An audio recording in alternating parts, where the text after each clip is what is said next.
to have the bollocks. Do you really want to go toe-to-toe with me on that? You've completely, like, what are we doing here? Levy isn't going anywhere. It's all down to timing, isn't it?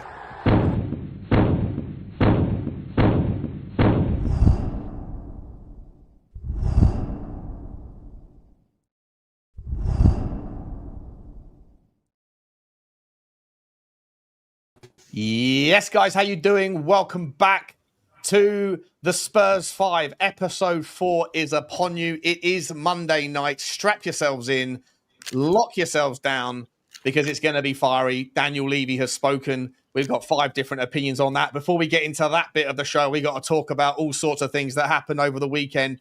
From what happened after the Arsenal game, signing Polinia, 72 hours later, the world is falling in again. Drawing to Newcastle, Maddison's gone down.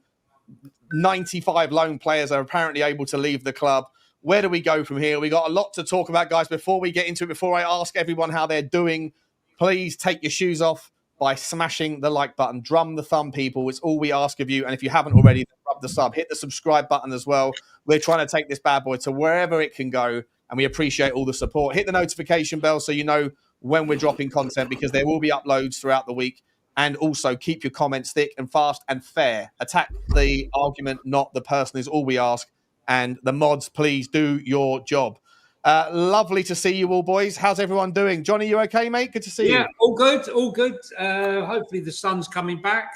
My last hurrah before I fly for my son's wedding in Scotland. And true to form, they're having the biggest storm in the summer for about 20 years. 90-mile-an-hour winds, so God only knows what I'm in store for. But I'm looking forward to tonight because there's bound to be a very quiet debate. You'll have to get like a string for your cap, mate, so that the cap doesn't go flying off as the vows are taking place. You know, I'm taking an anchor with me so I don't get blown into the lock. It's good to see you, Stel. How are you, mate? You okay? Yeah, I'm good. Not too bad. I hope everyone's well. Welcome. Good evening. I just. Of all the pictures, Johnny, you pick one of Sonny knocking one out.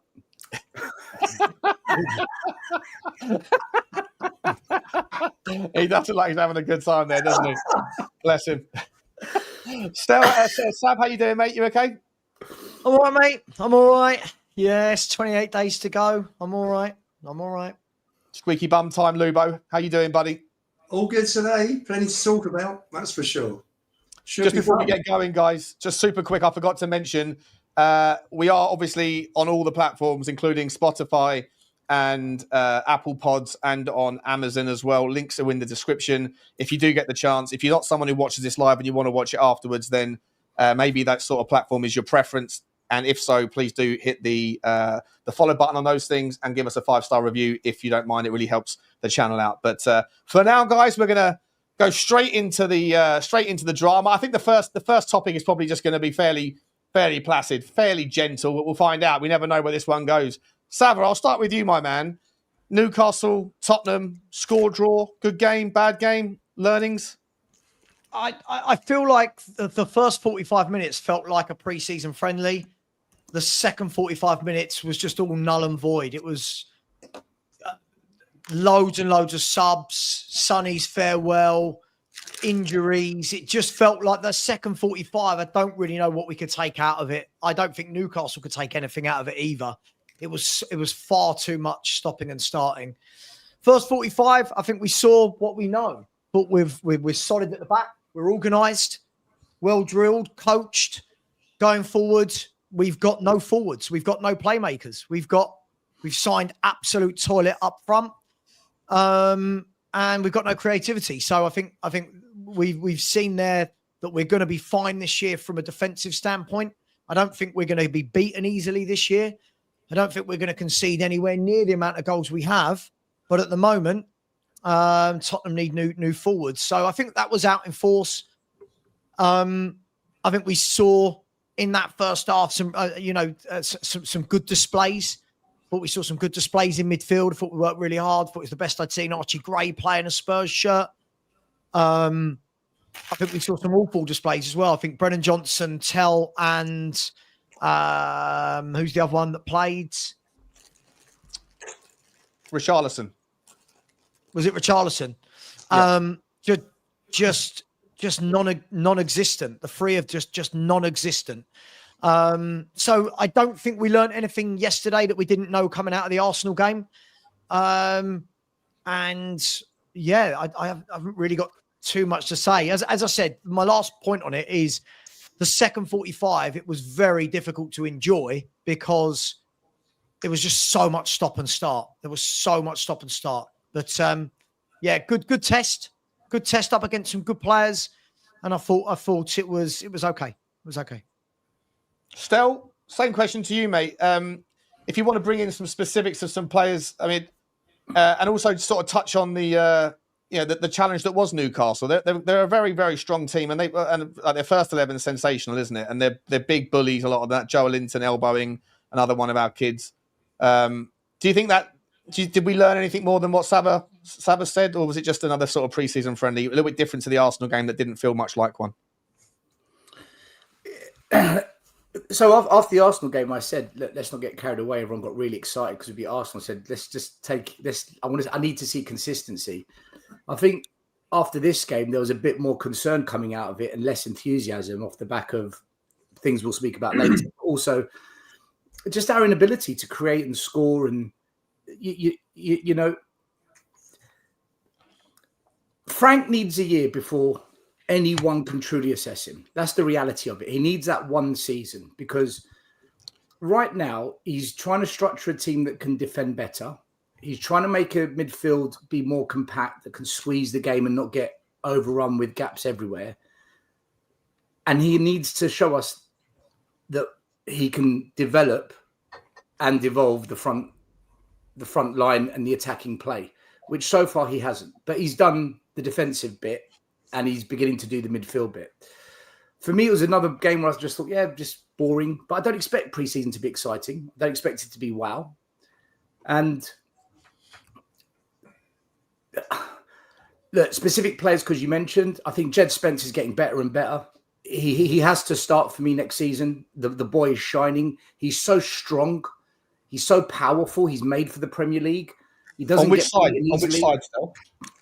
I don't actually mind. Look, I think he's better as a right wing back, but Porro's going to start in that position because he's playing really well as well. So I think it's got to be Spence on the left, Porro on the right. And I also feel that we need to have a serious conversation about Matthias Tell because this he's young, therefore he gets a pass. I don't buy that. I'm sorry. The more and more I watch him, the more and more I ask myself, I don't understand what you bring to this team that any other player doesn't. But we can have that conversation. That's my take on it. Overall, it's just fitness, it's minutes. Frank's getting to work with the team. When the season starts, then we'll see what's what. Because those first 10 games, I think will swing the mood of the fan base, either being more supportive and encouraging or concerning and what we're doing here. Let's see where it goes. But I'm going to give Frank a season. And I'll be honest each week as we go along. Fair enough. Johnny, come to you, mate. And we haven't mentioned him yet. We probably should have done. He's right behind you, having a chimichamba. Was the day about Sonny or was the day about football? What was the day about, really? I know we're going to talk about Maddison in the next segment. On my head, son. Look, it is what it is. I mean, look, I think that game just clarified what we have seen slowly develop over the last sort of year or so, that Sonny is not the same Sonny that we've all come to love and adore over the last 10 years. And I think it was a fitting and emotional ending to the game, to his game, to finish like that for Spurs. I just wish the referee could work out how to do timing, because we had about 7 minutes for Sonny leaving. Then we had a cooling break. Then we had an injury break. And there was 3 minutes of added time where there was 6 minutes of added time in the first half. That's because Arteta was doing this in a friendly. Yeah, I mean, so I wasn't quite working out what was going on. But look, I didn't read too much into it because I thought we put a lot of effort into that first game. And like I've said before the Arsenal game, you know, we've played those games. We've flown out to Asia. We had 3 days before a tough game against Arsenal. We've then flown out to Korea, another flight, and we've had a game against Newcastle.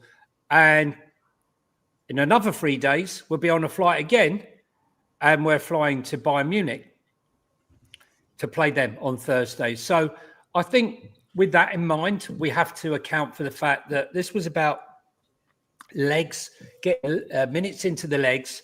The schedule is absolutely idiot. It's idiocracy. I don't understand why someone would put the squad through that, but it is what it is. Look, I thought there was some definitely positive things. You can clearly see, like I've gone on about, the drill that Frank has installed in everyone, this putting your body on the line, running out, blocking shots, right? And it's something we didn't see enough of. We still had incidences where they got through and they got balls across. But for me, putting your body on the line is what it's all about, especially as a defensive centre-backs and wing-backs and all the rest of it. So that was very pleasing. Also, what was very pleasing for me was the high, intense press at the top end of the pitch. We weren't pressing. We don't press when teams are in our half. We allow them to have the ball, but we structure ourselves nice and solid. But the press in that first 10, 15 minutes was absolutely superb. And, we turned over the ball, Papasol with that lovely chance that Pope knocked away. And then a few minutes later, Brennan Johnson was a beneficiary of, winning the ball back again. Papasol looked very good there. But let's be honest, all those people who said that Archie Gray doesn't have the physicality to play as a six, I think at their words against Newcastle in that game, because elbowed by Joel Linton, head butted in the back of the head early doors, a couple of afters in the game, and he kept getting up and he kept getting on with it. And there was a moment there just after he'd been elbowed, he came back and did a fantastic tackle. I thought he looked really good. Listen, I think he's a fantastic player. He's going to be a great player, but he needs to be brought on. And that's why Paulinho has been brought in, the professor and the pupil on how to win the ball, how to be a destroyer. And, if you're going to learn the trade, why not learn it from, one of the best that's around at the moment. So, no, listen, I expected nothing. The obvious disappointment. Yes, Maddison should have buried it. No confidence. He's got a lot of work to do there, Thomas Frank. He's also got a lot of work to do in the flanks. And just quickly to finish off, Thomas Frank said, phase 1, he's happy. Phase 2, he's happy. But phase 3 needs a lot of work. And I think we could all see that in both games, in the Arsenal game and in that game. Phase 3 is a bloody mess at the moment. Yeah, it is. And hopefully we can come to the solution to that in the next segment or into a couple of segments' time. Lubo, just to round off, mate, obviously, I think the boys, maybe whether by design or by mistake, they've given you a lot of rope there for you to wax lyrical about your boy, Archie Gray. I mean, Johnny touched on it. I'll just quickly sort of chime in and say, for me, Matthias Tell was a real disappointment. But of the two young people that we're looking at to step in, of those two kind of, massive potential players, Matthias Tell, massive confidence dip from not taking that chance. But Archie Gray stepped up and was something else in that game against one of the biggest midfields in the game. I think this was a really important game for Gray because he had to stamp his mark on the team, and he did. And I was absolutely delighted. I just think I started off by seeing the game that he played at Chelsea, and just look at a kid that walks into Stamford Bridge and just bosses the midfield. You can see there's something there, and he got through the chaos of Ange last year. And I've said all along, I think under Frank, I think he will blossom. It's one game. Let's not get carried away too much, but he showed an awful lot yesterday. An awful lot. I think what pleased me more than anything else yesterday was continuation. You can see that Frank is drilling the team and coaching them really well. Just literally from Johnny mentioned the press, the way the defence are never pulled apart. You know, there aren't. I think maybe once or twice there are a couple of gaps where Newcastle pushed down on our left-hand side and got some balls in. But apart from that, I thought they looked good. We were well organised again. I don't see Newcastle finishing anywhere near 28 points ahead of us this season like they did last season. The problem we've got where we'll discuss this next regarding transfers, and we're lacking up front. We're lacking creativity. We're not going to lose many games. There aren't going to be many teams that are going to take us apart, that's for sure. But it's still got a bit of work in terms of getting the players in that he needs. So encouraging. I predicted a draw pre-match on Sava's watch along. We've had a good couple of games. Agree with Sava. The first 45 was a pre-season friendly.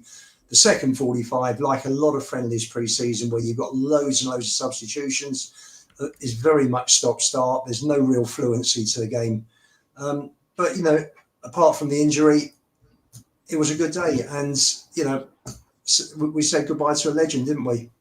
You know, for me, it was the right time for Sonny to go. I felt a bit sad when I saw the news come out on Saturday morning. I loved the Pochettino team. That Pochettino period for me was the best period that I've had watching Spurs all these years. You always knew you were going to get good football, attractive attacking football, and it's such a shame because I love that team, and he's the last of the team to go. So you know, you forget about Ben Davies. Well, no, Davis was a bit, you know, he was a fill-in, wasn't he? But, you know, those 11, 12 players that play regularly in that team. And it's sad, but, you know, life moves on. Frank's come in. Probably the timing is perfect. And I look forward to a new phase, a new era under Thomas Frank. Yeah, listen, I agree as well. I mean, for me, I think that the game was... I basically don't disagree with anything anyone said, really. I think there was a few nice takeaways. A concerning one, I think Matisse Tell, like that to me, that miss, if he scores that goal, I think he can kick into another level of confidence. I think he's definitely bereft of it at the moment. And then missing that, he didn't even look like he had any confidence at all. Did that weird little step over. And I think that, even though someone put an Instagram post to him saying, like, don't let it get you down, bro. And he's like, of course not, I'm fine. He seems to be someone that's a very confident person, but if you're a super confident person and then your confidence starts to nag away at you, then that can be a double whammy of concern. So, especially at the top end of the pitch, Johnny, you absolutely bang on, mate. The third phase, the top end of the pitch is problematic, and that's where we're going to move to in the second segment, guys. Just wanted to get the game. We had to do it to give it the opening gambit. I'll take this opportunity to go on, Stel. Yeah, sorry, mate. I just wanted to add one thing about pre-season. Johnny was talking about we've got to fly here, we've got to fly there, then we've got to fly here. I don't mind it because last season, do you remember how bad pre-season was? I think we played 2 games and then the third game got cancelled because of a typhoon or something, and that was it was shit. Yeah, it was shit. So I get the travelling's, it's not ideal. But at least we're actually having a pre-season this year against teams that are going to push us and develop us. So I don't mind it too much. No, it's solid. Look, all I'm saying is I would have preferred to not have played Luton and Wickham, and I would have preferred to have gone out to Asia before and played a couple of games out in Asia, stayed in one place for 6-7 days. I mean, Arsenal have been out in Singapore for something like 10 days. Before the game. So so many flights. And then don't forget, after Germany, it's then back to for Paris. And then 3 days after Paris, it's Burnley. And I just worry, if you've done a lot of flying, I've done a lot of flying, and sometimes you just don't know where you are and you can't perform at your best. So not try on the plane, mate. You'll see. Over there. Yeah. I mean, my dancing is definitely off after a long flight. But no, I'm just thinking all these flights. And then I think by this stage, though, I think all these footballers they travel so much, don't they? It's not like they get. I'm sure you never quite get used to it. Your body, like jet lag. I hear you, but like if anyone's used to it, Premiership footballers probably are, because they travel so often. And it's business class. They get a lie flat bed. It's so bad.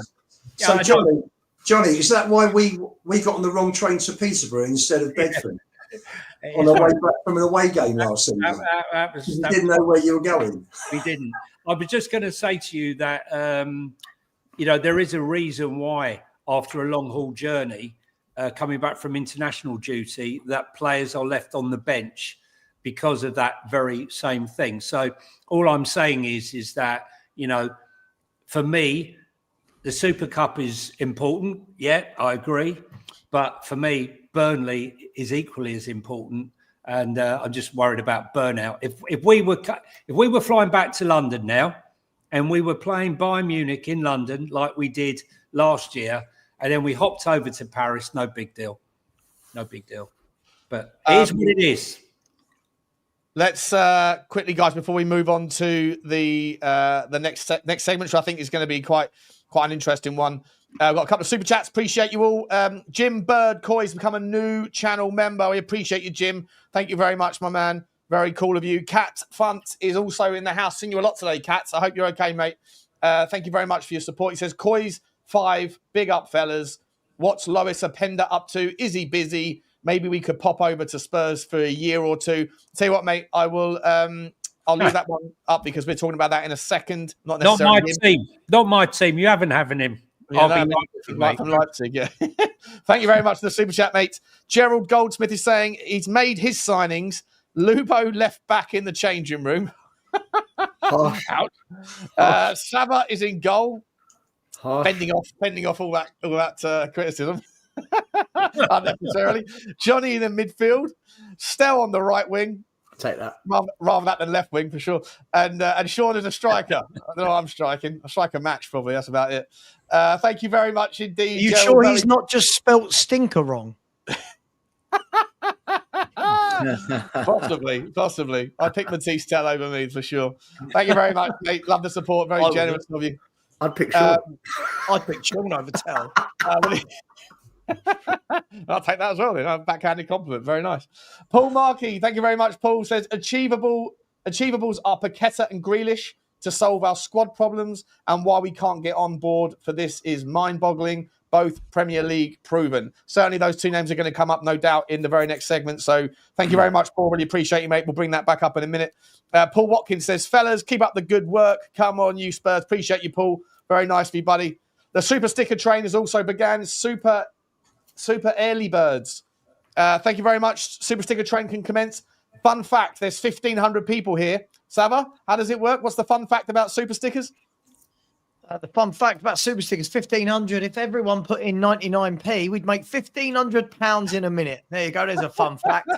That is a fun fact indeed. Appreciate you very much, Super Early Birds. Very cool of you. Hojak Borsman, love your name very much. So thank you very much, Super Sticker. Super Chat. He says, if we don't get a 10 except Kudus to occupy the role because Frank's Brentford heavily relied on a 10's presence last season, that leaves Odebear on left wing and Brennan on right wing. Expect Richie to shine because of set pieces if Solanke remains injured. That's an interesting one. I'll quickly ask you guys about that one. Tottenham do look like they're pushing more for set pieces this year. Do you think that there's certain players that are going to benefit from that more than others? Do you think Richie would be a beneficiary of set piece focus? If he's here next season, I'll be upset. I hope that answers the question. He's going to be anywhere near this squad. Don't want him anywhere near this squad. Yeah, well, you know how I feel. Yeah, listen, he's going to be there, so you need to get over yourselves. But the thing is, we finally got a manager that knows what a set piece is, whether defending it or attacking it. My only disappointment is I expected day one of the season to see all the players lined up on the touchline, and Cochrane says, right, boys, you've each got a ball. I want you to line up there and see how far you can throw it. I haven't seen one long throw-in, not one. Not yet. You know, it's quite funny. Everyone said, oh, it's going to be amazing. We're going to have set pieces now. We're going to have the best set pieces. We've taken all their staff, only then realising, and some still don't realise, that the guy that did the set pieces for Brentford was the only guy that didn't come to Spurs. But we are, in fact, looking a lot better in set pieces, definitely in corners. I mean, guys, can you work out how suddenly we're curling the ball into the box? How how suddenly Mickey van der Ven is pressuring the goalkeeper. I mean, like, did it really take that? See, mate. It's great to see. I don't know why it took so long for us to cotton on. The best trick that worked against us, that's for some reason, Ange said, we haven't conceded any goals in season 2 from that same thing. Not because we fixed it, just because the team stopped doing it against us. But it was a wonderful trick. And I'm glad that we're starting to maybe, inculcate it into our own methods, because I think it will yield benefits. It almost did against Arsenal twice. Exactly. We'll move on though. Joshua Barmettler, great name. Become a YouTube member. Thank you very much, Josh. Really appreciate you. Can't wait to get to know you guys on the. We have to do some members only content, because Super Blaine TV, Super Spurs TV, mate. You are. I've run out of adjectives to describe your generosity, mate. You're so very, very thoughtful and giving, mate. You're handing out memberships today like candy, and thank you very much, mate. Really appreciate you guys. If you were the recipient of one of the one of the 10 memberships that he threw out, then please make sure you say thank you to Blaine. Love you, Blaine. Absolute sensation, mate. You're one of the nicest guys you are certainly the nicest guy I know in the community. Well, that's unfair on everyone else. You're one of the nicest guys in the community. Love you, man. Thank you very much. Emma Morton has started the Super Sticker train. Choo-choo. We are off and running, people. Let us know where we're picking you up from on the train, Emma. Appreciate you very much. Cat Funt is saying, Johnny, for football minister when the government takes over. I'm going to save that one for the Levy interview, because there was a lot of talk about that whole government thing. But very much appreciate you, Cat Fun. Very cool of you as well. Lee, Enigma27, big up to you, says Son's last match should have been at Bayern Munich. Imagine Son and Kane after the match applauding the Spurs fans. Would have been the perfect send-off for both. Quick question, guys. Of all of the people that have put out sort of testaments of their love and adoration of Sonny, has anyone seen one from Harry Kane? No. I checked his Twitter account this morning. Absolutely nothing. Not sure whether he's put anything on there since, but strange. I found it strange. I did check that. Nothing. He hasn't gone yet. I think we should wait till he's gone until we judge that. Once he actually leaves the football club, I think you will see Kane. But at the moment, he's still a Spurs player, right? Until they've signed the deal. That is a good point. Fair point. Ant LDN says, hi, guys, dropping in from LA. Londoner from Haringey. Cool to see you, mate. Love all the content from you guys. I'm as let down as I've ever been with Levy, as he failed woefully in the market to capitalise on the cup win. Big up, Ant. I was born and raised in Haringey, so big up to you, my man. I wasn't, but I agree with this. I wasn't. I'd rather be in LA. I disagree, but I'd rather be in LA with you, mate. It's all that sun that's gone to your head over there, Ant, I think. But big up to you, mate. Thank you very much indeed for the super chat. Very generous of you as well. Nick Brown has also become a new member. Shout out to you, Nick. Looking forward to getting to know you, mate, over the future. And Bourbon Buzzard, what a name that is. Absolutely sensational. Super sticker for you. The super sticker train, guys, is well and truly on. Chew, chew, or as my sound effect goes. Yeah. Love it. Yeah, I'm shameless. I throw all these little things in. Thank you very much. And also, Blaine Dev has come back in with another super sticker. Thank you so much, Blaine. You're an absolute legend. Absolute legend, guys. Right. Section 2. I think the fireworks, well, maybe the fireworks will start a little bit. We're going to get going. The warm-up act is right now. Lads, transfer strategy. Maddison. Obviously, the real takeaway from yesterday was all of a sudden we don't have any 10s. All of a sudden the medical team are back under the spotlight. All of a sudden we have a problem, a major problem, a problem maybe with our homegrown, a problem with our talent, a problem with our options, our creativity, and once again, the injury beds at Tottenham are chock-a-block. Luba, I'll start with you, mate. The question is about Maddison, but it's ultimately about around, look, we've got 9 days until PSG. We've got 4 weeks until the end of the window, 28 days, whatever it is, 27 days. Should we be changing our strategy? Rumours out for the last week and a half that Tottenham have been looking at buying a centre-back, looking at buying an 8.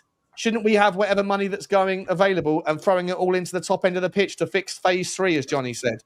Yeah, we need a 9, a 10, and an 11, without a doubt. Just to start, the cover at left back can wait. If we got that at the end of the window, then fantastic. We need a clinical striker.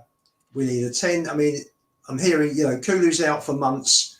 Maddison, it looks like, is out for months. They're sending Donnelly out on loan. We don't have a 10 in the place. So are we going to be, is Frank going to be playing the way that Ange set up at the back end of last season regarding regarding midfield, where you are just shithousing your way through a game because we're lacking massive creativity. We only have Kudus up front, who is going to create.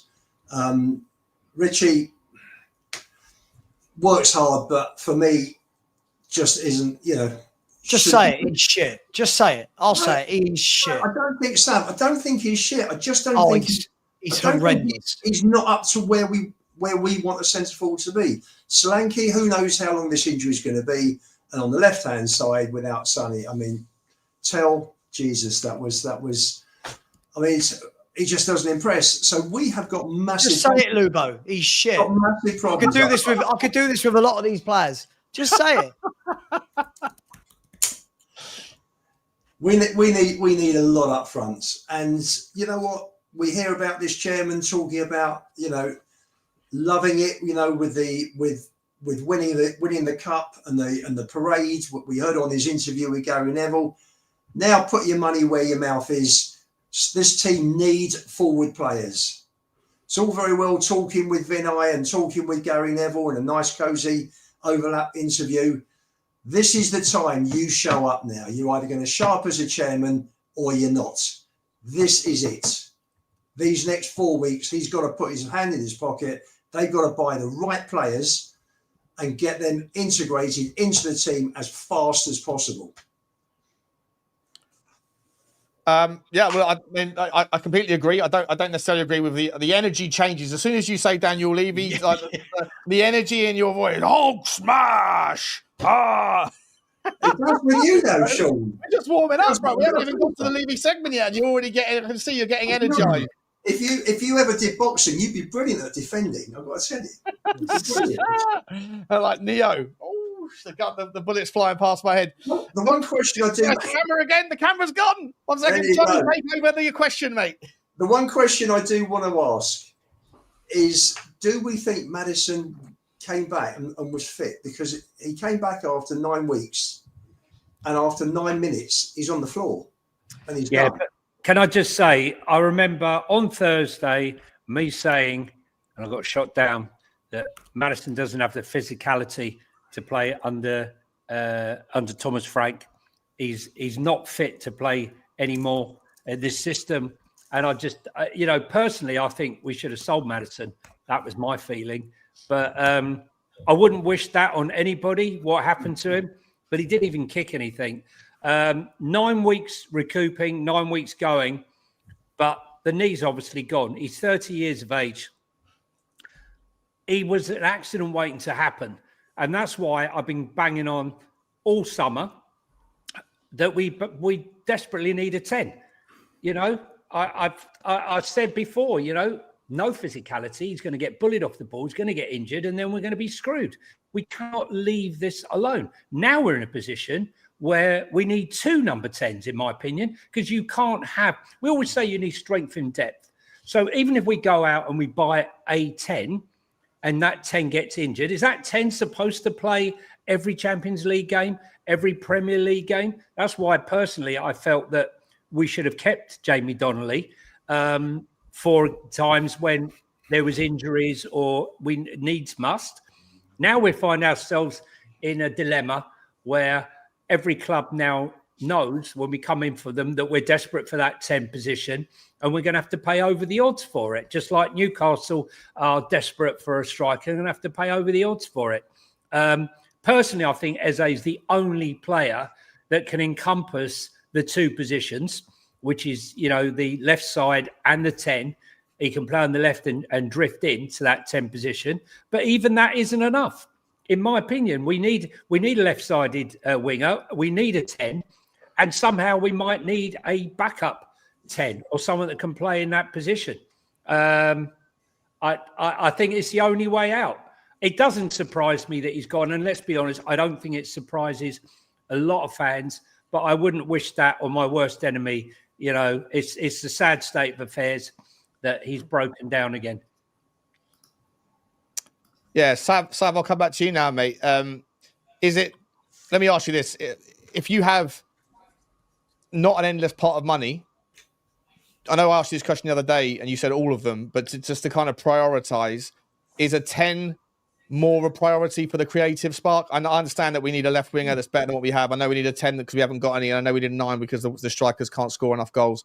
But we have if you're considering Maddison is out for that long, Decky is out for that long, Sonny is now gone. Like that's about 60% of our GA last year all disappeared from, I don't know the stat specifically, but I'd imagine it's about at least 50, 60% of our goals and assists and our creative spark and our output generally is either leaving the club or is out for a long-term absentee. Kudos can't be expected to do it all. Kudos doesn't do that much anyway in terms of output generally. So what's the solution, mate, in the priority, in the pecking order in your eyes? 10, 11, 9. 10 in no first, order. yeah? No, in no order, mate. In no order. Johnny's right on some of the things he said. I thought he was terribly wrong. I don't think that injury had anything to do with the physicality. That was just an injury. I don't think it had anything to do with the physicality of a No, not for this one. Not for this one. No, I know. Yeah. Yeah. We need all three desperately. We've signed some very, very mediocre wingers. Whoever scouted Matisse Tell should be fired immediately. Odegaard is not, listen, right now, not good enough. Right now, he's not good enough. That doesn't mean, I know everyone in the chat's going to say I'm writing him off. No, but right now, going into a Champions League campaign, Odegaard, Tell, Richie, Solanke, and Brennan Johnson are not good enough. We need a 10, we need a 9, we need an 11, and after that, then I think we need an 8 and a 3. Right? I think that's where I would look at. But that front line, there can be no. For me, I don't agree with the whole keeping Donnelly thing. Not good enough. For me, you've got to go and buy. You've got to go and buy. This is not. We're not a charity. This isn't a Sunday league team. This isn't. We can't be here to try out people. I don't want to hear from these guys anymore that these generational kids should get games. They're not good enough. There's a reason they're not playing. Right? We need to go and buy. We need to go and buy properly. No more kids. No more children coming into this team. We have got a truckload of them, right? Which we'll talk about in the next segment. But we need a proper striker that is clinical. We need a proper left winger. I don't buy into Tell that it's confidence. I believe it's ability. I don't believe that he's not playing well through confidence. I've never seen him play well when I've watched him for Tottenham, for France, or Bayern Munich. This is what he does. We need proper footballers. We need proven footballers. And Tottenham need to be smart. If there's a limited budget, then use the budget on 2 players, get a loan in for the 3rd one. But if not, we need to put our money where our mouth is. Daniel Levy's saying, I've got a taste for it. I want to win more trophies. Cool. We'll start by buying some proper footballers. I don't want to see any more kindergarten at this football club. No more. We've got loads. We've got too many. I want to see, I'm really passionate. I want to see proper footballers. Said all along this window, I don't like any of our forwards other than Kudos. Yeah. And now with Maddison going out as well, I think you can make do with one. I disagree with John on that. I think you can make do with one because Kulu will be coming back at some point. And what we don't want to do is get to a stage where we've got so many that none of them get game time, if that makes sense. But Sean, we've got to, we have absolutely got to. Yeah, I agree. Any particular names though? People are throwing out Jack Grealish. Loads. Listen, right now that the position we're in, I think we need players like Mikatadze, Grealish, Elliott. I think we need people like Sancerre from Athletic Bilbao. I think we need a Wissa. Leave my club alone. We can chuck names, right? We can chuck names all day long. We can have this argument about I don't want this player. We need bodies. We need senior bodies that come in immediately. Because, like you said, Sean, we have got PSG in what 9 days' time, right? And as Johnny said, the more important game in 12 days' time, then it is more important because you've got to get off to a home win against Burnley, right? In that Burnley game, I expect 3 new first-team starters to go along with Paulinho and Kudos. And if we don't, then everything that Stel and Lubo and these guys that hammer Levy for everything, they are 100% spot on. Just quickly, because I know you're going to just quickly come in. Sorry, just to say, and just to add Burnley event, We know that Scott Parker is going to come in with a huge low block. We know that he hardly conceded a goal for Burnley in the Championship. So we cannot go in with the strike force we got now and hope to break that lot down, because we don't have that game changer. We don't have that Bale. We don't have that Eze that can just pop his shoulder and bang one in. The problem that we've got with our signings recently is we've gone and bought two. I'm going to be very kind here. We've bought two average centre forwards at a cost of 110 million, right? Neither of them are dynamic. Neither of them have got that real clinical finishing. Neither of them scare opposition defences. All of the wingers we've got other than Kudos, right? All of them are just quick, straight line players that have no real change in style. They've got no real ability in terms of goals, in terms of assists, in terms of skill. This is a problem of our own making. In the last 2 years, we've signed absolute rubbish in those forward areas. And when you compare that to where we were in the last season at White Hart Lane, when we had Dele Alli, Ericsson, Pete Son, Pete Kane, compare that to where we're at now, it's an absolute disgrace. Sorry, over and out. Sorry. I had my Lubo moment there. Just quickly though, just to play devil's advocate, we are like two of those players that are good enough in James Maddison and Decky. Like those things are not a problem of our own making. Those things are just bad luck that's sort of ripped our creative apart. If you have the creative options of those two, then things look a lot healthier. If you take out the two most creative players of any team, you're gonna, apart unless you're Liverpool that just and Chelsea that have got a different method of doing business. If you were to take out the two most creative players if you were to take out Bruno Fernandes at Manchester United, they look woeful. If you were to take, there's a consequence to luck that's playing a slight part in this. I don't disagree with you about the strikers. I think the strikers are not they're not efficient enough, and they don't have that sort of low backlift, that selfish gene where when they get the ball, their first thought is, can I shoot from here? Can I have a crack? Instead, they're, for want of a better word, their thoughts are in different areas, right? Sean, I agree, which is why at the end there I didn't mention Maddison and Decky. That's not a problem of our own making. That's unlucky. The other players we've signed in that area is, I believe somebody in the chat will probably tell me if I'm wrong. I believe we're looking at over £200 million worth of attacking talent. There isn't a lot of talent, right? And somebody in the chat has made a great point, right? And they aimed it at you, Sean. And let's see if Daniel Levy does it. That is unlucky. What's happened? What time's the chat? It wasn't a bad thing. 8:48. Ash 7. Ash just said all big teams act after injuries. Right. Let's see. Right now, I agree. Let's see. By the end of this week, Tottenham should have something in a loan deal, a signing. We should have Lang, whoever is involved in that team right now, but we should be scouring the globe for players to come in those wide areas up front and in attacking midfield. Re-signing Oliver Skip on loan. Read all about it. No more kids, though. No more kids. No more. Yeah, Johnny, I'll give you the chance to make sort of same sort of theme here. It sounds like we're all on the same page, myself included. I put a video out on my channel saying there's no excuses right now. It could be a blessing in disguise, because I think that at the moment Tottenham are thinking about things at the back line that are not priorities. Yes, in an ideal world, you go and get a Robinson. Yes, you can go and bring in your next Romero now on the chance that Romero leaves. But for me, all of that stuff needs to be aside. Put that stuff back. Either don't do it now or do it right at the end of the window. For the next week and a half, every single member of that technical team needs to be thinking about 9, 10 and 11. Yeah, listen, Johan Flange, Mr. Magnolia, he needs to get back off of his holiday and get back on the phone, get Fabio on the line and start doing some work. Look,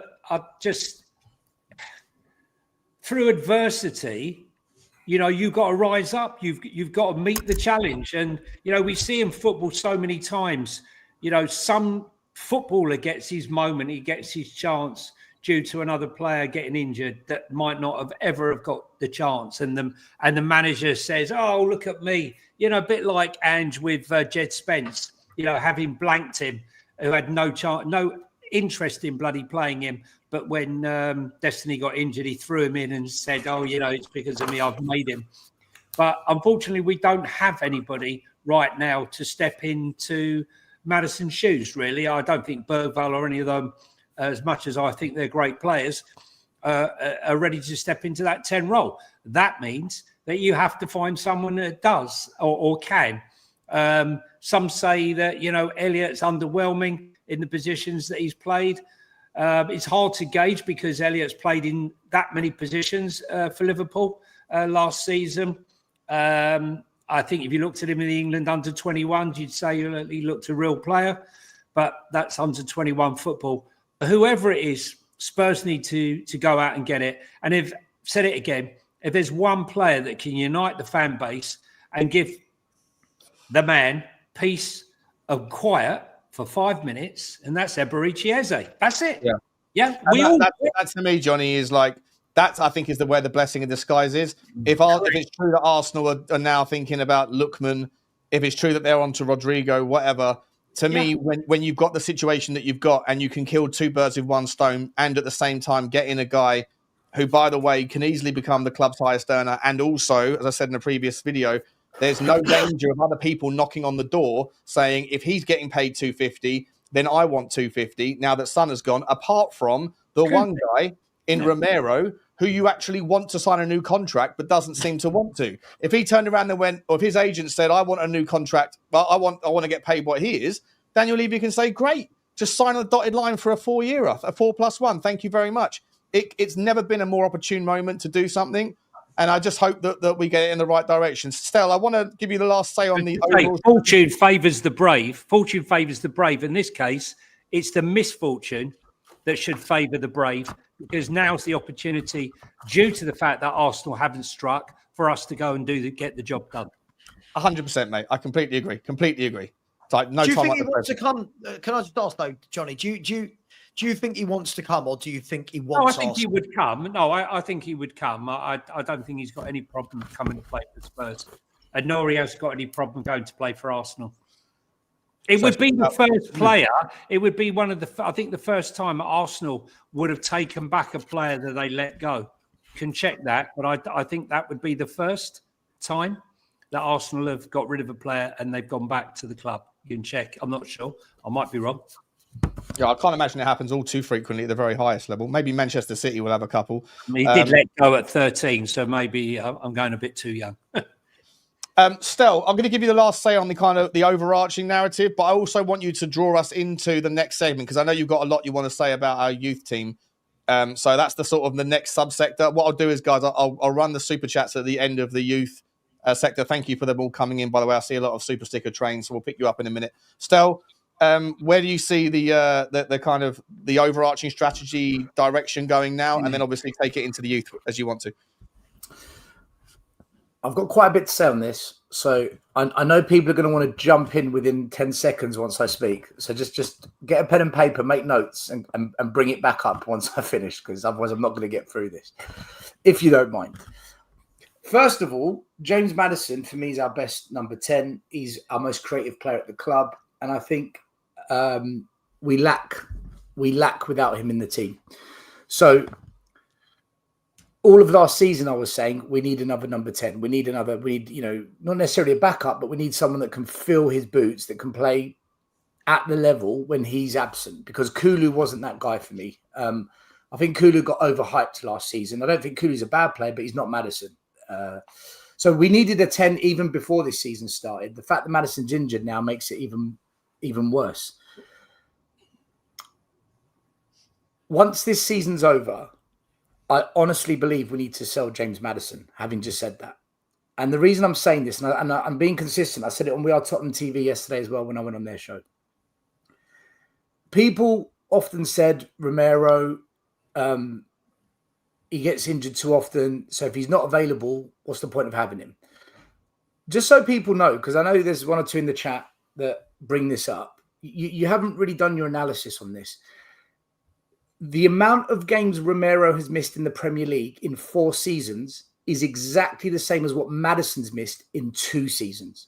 Maddison's missed the same amount of games in half the time. Unfortunately, as good as he is, and I've just said he's the best number 10 we've got, he's the most creative player we've got, he's not available enough for us to progress forward. And I think we need to sell him and move him on. He's closing in on 30 as well. And it pains me to say that because I rate him. I really rate Maddison. And I think he's a good character as well. I always like his character when he's doing interviews. He's got banter. He's the kind of player you want in the dressing room. But he's just never available for us to build a team around. The best teams I've seen Spurs in the Premier League were Poch and Redknapp. Modric and Eriksen were pretty much available every single week. And that's why those teams flourished, because they were always available. Maddison's never available for us to build any consistency with the team. So on that basis, not because I hate him, not because I dislike him, I like Maddison. I want Maddison. I rate him. But he's always injured, guys. We've bought an injured player. And the same happened at Leicester. At Leicester, they used to call him a third. A third good, a third missing, a third injured. And we're seeing the same at Spurs. So we needed a replacement before this season. Another number 10. And we need at the end of this season, once he's fit and he's up and running, he needs to be moved on, in my opinion. If you want to disagree, go for it. But who's going to buy him, though, still? Well, Sean, he's things ruined like that. He's done, isn't he, mate? He's cooked. The point is, him staying here isn't going to progress us, in my view, because he's never available. In terms of a replacement, I actually think we should make a bid for Cliver at Bournemouth, because I think we can realistically sign him. He's a good player. He plays in the 10. And he's going to come from a smaller club. And I think we'll be able to sign him. Now, look, I'm not saying he's the ideal replacement. I'm a big fan. He's a good player. I think he's a player we can get. And it's not going to be... Bournemouth can't surely sell any more of their play. They've already lost their back four and their goalkeeper. I know they've replaced with Petrovic in the goal. But like they can't sell any more of their best players, can they? They'll get sucked into a relegation battle. Before you move on, can I just question that the data you've given is... The data you've given is wildly inaccurate. Wildly inaccurate. When you guys spoke, I sat here, I let you speak. Let me just finish my bit and come in. Feel free. Look, these are my opinions, and I'll I'm talking about the stat you gave, not the opinion. This stat on Romero and Maddison is very wrong and the wrong way round. Romero's missed 23 games in the Premier League in 4 years. 24, sorry. James Maddison missed 23. I just did it on ChatGPT. No, mate. I've just sat and worked it out. Let's come back to it, because I'm going to look again and we can have that conversation. You've got them the wrong way round. Sure. Let me finish what I'm saying. I haven't got them the wrong way round. I said this was going to happen, didn't I? I knew people would get emotional when I speak. It's not emotional. It's not emotional, but we can't make up stats. We can't just make up stats. I'm not making them up. Let me finish my point. Stell, finish your point. We'll come back to the stat thing. Finish your point. Go. And the last thing I was going to say, is, and again, people are going to get really emotional in the chat and probably on this show. Thomas Frank will not be given a free pass because he's Thomas Frank. The same energy that was applied to Conte, Mourinho, and Ange has to be applied to Thomas Frank. I've said he's going to be given a year from me. I'm going to give him that year, but when Ange had injuries, when Conte was struggling and Jose was struggling, the constant argument on my channel, from my mouth, on Savas, on your guys and many others, was you've got to adapt. Your job is to deal with what is happening and do the best you can. So if we don't sign a 10, and if we are ending this transfer window with the current attacking lineup, as much as none of us are going to like that, because we all agree we need players, Frank knew what he was signing up for, same as Conte knew what he was signing up for, Ange knew what he was signing up for. Frank has to earn his money and develop the attacking play, or adapt the way we play, or develop some of these youngsters so that we can have a half-decent season. I won't expect top 4, and top 6 might just be a bit too much if we don't sign anyone else. But he has got to also earn his money. It can't just be, right, you're the manager of Spurs, here's all the players you need. No excuses. No manager's ever had that. No manager's been given everything they want. And we have criticised, questioned, and challenged every single manager at this club for that. Thomas Frank, and like I said, I repeat, he gets a whole year. It's not going to be after 10 games, oh, it's falling apart. No. He gets a year. Like I gave Ange a whole year. He needs to earn his money as well. and develop some of these players, whether it's Odegaard, Yang, Tell, Johnson, whoever it may be, I don't care. He's got to develop some of them. Otherwise, why is he here if he can't develop the players? This is what everyone was crying out for. This is what we thought Ange was going to do. This is, do you remember when Mourinho was at the club? Why doesn't he play Parrott? He doesn't develop the youngsters. Bring on Parrott. Every manager has been criticised with this. So I just want to say Frank needs to also develop the hand he's been dealt, because he knew what he walked into. I don't expect miracles, though, guys. I'm being realistic. And I think that's a fair thing to say from not just Frank, any manager at Spurs. Yeah, of course. I think it's entirely fair. Otherwise, what's the point of having a manager? If the manager's only job is to be served up talent to improve, no, you have to get the best out of what you've given. I think that's absolutely fair. It's absolute. Hang on. I've got. Sorry. First and foremost, let's go back to the stats. But yeah, first and foremost, let's go back to the stats that Stell's got wildly wrong there. In 4 seasons of in Premier League football, you play 152 games, right? In that time, Christian Romero has missed 52 Premier League games. James Maddison has missed 28. So this stat about James Maddison missing more in 2 years than Romero in 4 years is completely inaccurate. Romero's missed nearly double what James Maddison has, right? So that's not a true stat fact at all, right?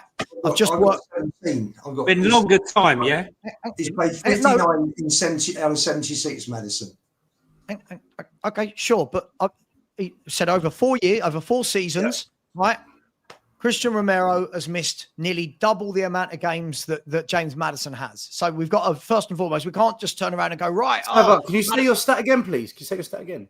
Yeah, Christian Romero's played 100 of the last 152 Premier League games. And James Maddison? And James Maddison has played whatever 152 minus 28 is. So what's that? 152, 132, 124. Has Maddison been here as long as? No, wait, guys. Sabba's correct. No, Sabba's correct. No, I'm acknowledging it. I've just looked again. I missed out season 21-22. He missed 28 games. You're right, Sabba. I take it back. No, it's not that. I agree. No, but 4 years of Premier League football. Sabba's right. There's one season I missed out. He's right. Look, I agree to an extent. And listen, Frank's got to deal with what he's been given. But at the same time, when managers come into clubs, they get given footballers. Like when Ange joined Tottenham Hotspur, Ange was given a brand new goalkeeper, a brand new centre half, basically a brand new left back, a brand new playmaker, and a brand new right wing forward. Thomas Frank's been given Kudus and now Paulinho on loan. Like, surely we've got to acknowledge that a new manager coming in needs to get some of their own players to start off. You've been given Tell as well. But you say given. Yeah, but when you're saying given Tell, we're all acknowledging Tell is shit, and Tell wasn't signed by Frank. So the players Andy was given his first season, Sabbath, they were shit too. No, what? Sorry, Mickey van der Ven, Vicario, Maddison. Yeah, come on. Like Adogi was signed back in January. Hang on. He got Solanke, he got Gray, he got Bergvall. In his first season, was it? Hang on, a minute. He got given. You got to remember, Porro had only just come in. Hang on, you just had a fit because I talked, and you've just done the same thing. Right? I should not interrupt. Right. In his first season, he come in, he gets a brand new number one, Vicario, boom. He gets a brand new centre half, Mickey van der Ven, right? Adogi, who was signed under the previous manager, comes back from loan, basically a brand new left back. Porro literally had played a handful of games at the end of the following season and had just come in from Sporting. He got given James Maddison, a brand new playmaker, right? Brennan Johnson, who he acknowledged and said he wanted all window. He got him as well. So that's 5 or 6 first-team footballers. Plus Thomas Frank had... And Basuma. Huh? And Basuma. No, not Basuma. Not Basuma. Basuma was signed years before that. Right? Basuma came under Conte. Basuma came under Conte. Right? So you've got 5 to 6 new players there, give or take, because obviously Adogi and Porro. But at the moment, Thomas Frank's been given one signing who's a first-team player, which is Kudus, and Paulinho on a loan, who's a first-team player. Right? Surely we're not going to turn around and compare that.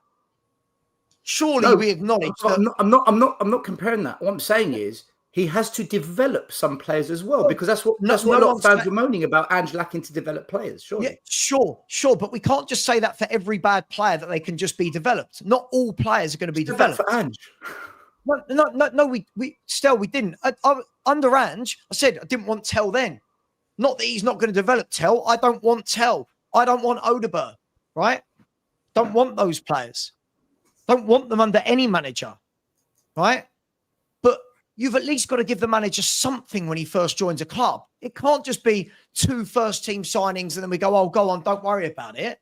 So out of Matthias Tell, Yang, Odegaard, Brennan Johnson, none of those players is down to Frank to develop into a No. I'm asking the question. It's not what anyone said. But that's the question I'm asking, Saba. And I'm trying to answer it, right? But you did this last week, right? There's a difference between having a player and developing them and having the player and being told this is the number 1 player for you in a Champions League campaign, right? This is the problem. We're mixing up coaching, developing, and what the team needs. No. We are. Frank knew what he was signing up for. When Ange signed, you all said, including me, he knew what he was signing up for. Ange even said in the press conference, there's enough managers that this club's been through for me to have enough info to know what it's like. Sure, he was Frank's given naive, or Levy's a liar. Hang on. He's been given a free pass. Sure, but Ange was given a number of first-team players to mould a team in his first summer. Like, that's the point you're dismissing. No, I'm talking about the development of existing players that were already here. Hang on, no. Yes, a development of existing players. That doesn't mean that a coach doesn't want their own players in, right? No, you're changing the subject. I'm saying you're basically saying Frank doesn't have to develop any of the attacking players we have. No. I'm not going to sit here and listen to your lies. That's not what I said. That's the question I'm asking, and you're talking about him signing. Forget the signing. Let me talk, and I'll get there. All that. Right? Stop doing this so you don't think he has to develop. Of course he has to develop. But that's the point I'm making, Sava. That's the point I was making. Let me talk. That's the point. You have to develop players, but we'll sit here and go, Tell, Odegaard, Johnson, and Richie, whatever, they are not good enough for a Champions League campaign. They are not good enough for that. So what you need to do, and I can't believe that we got Spurs fans that don't understand this, right? We need better players in that forward line that he can put a team together and then coach these players who are coming in behind. Exactly. Hang on. Pep Guardiola, when he coaches players, doesn't just suddenly chuck them all into the first team. Pep Guardiola coaches them, coming on for a bit. Arsenal have done that with the likes of Skelly and Nwaneri, right? Can't just turn around and go, because he's a coach, suddenly he's got to work with Brennan Johnson, Tell, and Odegaard, and we don't need to buy better players. That's madness. I never said that. See, you're twisting the narrative. That's not what I said. So what are you saying then? Do we need new players? You didn't listen, did you then, Saba? You didn't listen. I said, I'll repeat it. I'm happy to repeat it. If we don't sign another 10, which I'm saying we need. I said it at the start of my speech. We need another 10. I've said we need a striker because I think what we've got isn't very good. However, the criticism Conte got and the criticism Ange and Jose and many managers have had at this club is you have got to develop what you've got as well. Not all of them, but some. He knew what he was walking into. We need a coach. We need someone that can develop players. Ange doesn't develop players. Okay, fine. You can't develop it. See, your emotions are so... It's not emotions. See what you've done. Because you died on a hill for Ange. If I dare say... You're now blaming Frank on things you don't want to hear...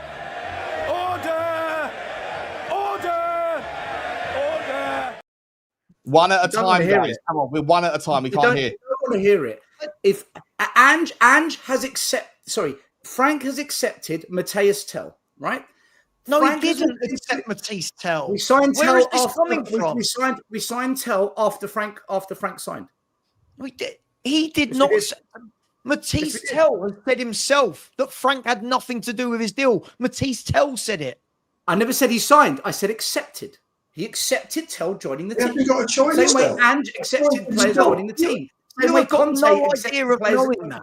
What do you mean accepted? How? Sorry, this is just nonsense. The same way Ange had to accept players. He knew the club he was walking into. He knows how Levy, Tottenham work. These managers know at Spurs, there'll be certain players given to you that you're expected to work with. Every manager's had to go through this. But as soon as it comes to Frank, no, it's not fair. It's not fair. No one said no still. The way you're pitching it is. The way you're selling it is like he can't. He shouldn't have to develop Odegaard or Tell or Yang or Johnson. Again, no one said that. No, but you don't need to say it. You're defending the fact that he doesn't need to, but you're defending the fact he doesn't need to develop anything. I've never defended that. You're lying again. The lies that come out your mouth are worrying. It's not lies. No it's that. Okay, so will you admit that Thomas Frank has to develop some of the attacking players at this club? He's got to. Of course. Yeah. I've already said point, that. Sava. Finally, that was my point. See, when he says I don't listen, I've already said Thomas Frank is a coach and he will develop footballers. But Sava, so we agree. That was my point. Agree. But you just said it. You just said he has to develop some of the attacking. Stel, stop and listen, right? Stel, I am listening. He just agreed with what I said. Let me talk. Guys, come on. I'll mute you all. I'll mute you all if not. Just one at a time, yeah? Right, let me just say on Sava's behalf, right? I agree with what Sava's saying. I can hear what Sava's saying, right? There's a difference between oven-ready players that we need to sign for the first team. Exactly. And while those are in the team, it's Frank's job to then develop those players that are behind him. That's all he's saying. That's the difference between coaching and that's the difference between coaching and developing. What did I say that was any different to that? So we all agree. They're not listening, man. You say Frank, and it's like panic. But the difference is, right? You develop in the background while you're given what you need to start with, right? This is the point, right? This whole thing of the way you structure the wording, he's accepted Tell when the Tell deal was nothing to do with Thomas Frank. Right? I said we need a new 10. Can I please finish a sentence? Can I please finish a sentence? Otherwise, this is absolutely pointless if I can't finish a sentence, right? Because you guys, when I want to clip up, I can't clip up, right? I can't. Sean, as the one who does it, I can't clip up, right? Finish. Go. Thomas Frank being a coach can't be every person I see that wants to have a pop at Frank keeps going, but he's a coach, right? But he's a coach. Yes, he is a coach. Yes, he is a coach. I'm not having a pop. Let me talk. Right? For the love of God, let me talk. You put words into the audience's mindset. That's not true. Sean, someone else. This is pointless. Just stop, please. Don't try and diminish me as a person by saying having a pop when I'm not. Don't do that. This is fucking pointless, honestly. But you're belittling my argument by belittling me. Okay. This debate's been going on long enough. Stel, you got Sava, you got 2 minutes to make your point. Stel, you got 2 minutes to rebuttal. No interruptions. Then Lubo and Johnny come in and you're getting your say, right? Because otherwise we're going to go on round and round in circles. Sava, finish your point uninterrupted, please. Go. My point is, we've got to stop saying this. Like, when we keep going, Frank's got to deal with what everyone's got. Sure. Well, let's give him what everyone else had then. Let's give him some first-team players to start with. Let's give him the fighting chance to build a team while developing younger players. Yeah? All of this. He can't develop Tell, Johnson, Odegaard, Donnelly, Moore. We want to keep Vuskovic. We want to keep this. He's not a magician. He's a football coach. Some of them he will be able to coach, right? Some of them will not be coachable. That's the way football works, right? He will develop some, others he won't, and he'll move them on. But we need better footballers. So at the moment, if what he's given, it's not an excuse. We're saying, give an excuse, right, to this manager that other managers didn't have. Ange was given 4 or 5 first-team players to say, go on, build a team from day one. Thomas Frank, as of this moment, I'm not saying it will be the same at the end of the window, hasn't been given that luxury. He's been given one player for his pre-season, which is Kudus. One player, right? So before we start saying, all the other managers had to deal with this, well, not really, because Jose came in midway through a season, right? Then in the first transfer window in the first summer transfer window that Jose had, he was given 7 players, right? So Antonio Conte joined mid-season. In his first summer, he was given loads of players. So far, Thomas Frank has not been given loads of footballers. Thomas Frank has been given one first team player, and now Paulinho's joining on loan. Don't understand why we're not. Okay, cool. Yeah, that's okay. Fair enough. You've had 2 minutes. Stel, 2 minutes. Rebuttal what he says. End up. Then I'm going to bring Lubo and Johnny in. I'm going to take some order here. Spurs need a new number 10. Spurs need a new striker. I repeat, Thomas Frank knew what he was walking into. If we sign a new striker and a new number 10, that will be 4 first-team players he's been given, plus Tell 5. So, assuming they come in, but even if they don't, the manager has to develop not all of the players, because we've shipped out the entire academy, which we're going to segue onto, right? But there are a couple of players in this team, Odeberts, Yangs, Tells, Johnsons. Frank needs to earn his money and develop at least a couple of them, like he developed the Weisers and the Mbuemos, develop some of the existing players as well. That's what I'm saying. So I hope we hold Frank to the same standard every manager at this club is being held to when we say develop some of the players. The attacking lineup we've got, I believe Odebert can be developed. I believe possibly Yang or another youngster can be developed. I believe that can happen with a good coach. So Frank, earn your money and show me, as well as signing some additional talent that I agree we need. That's my point. Okay, cool.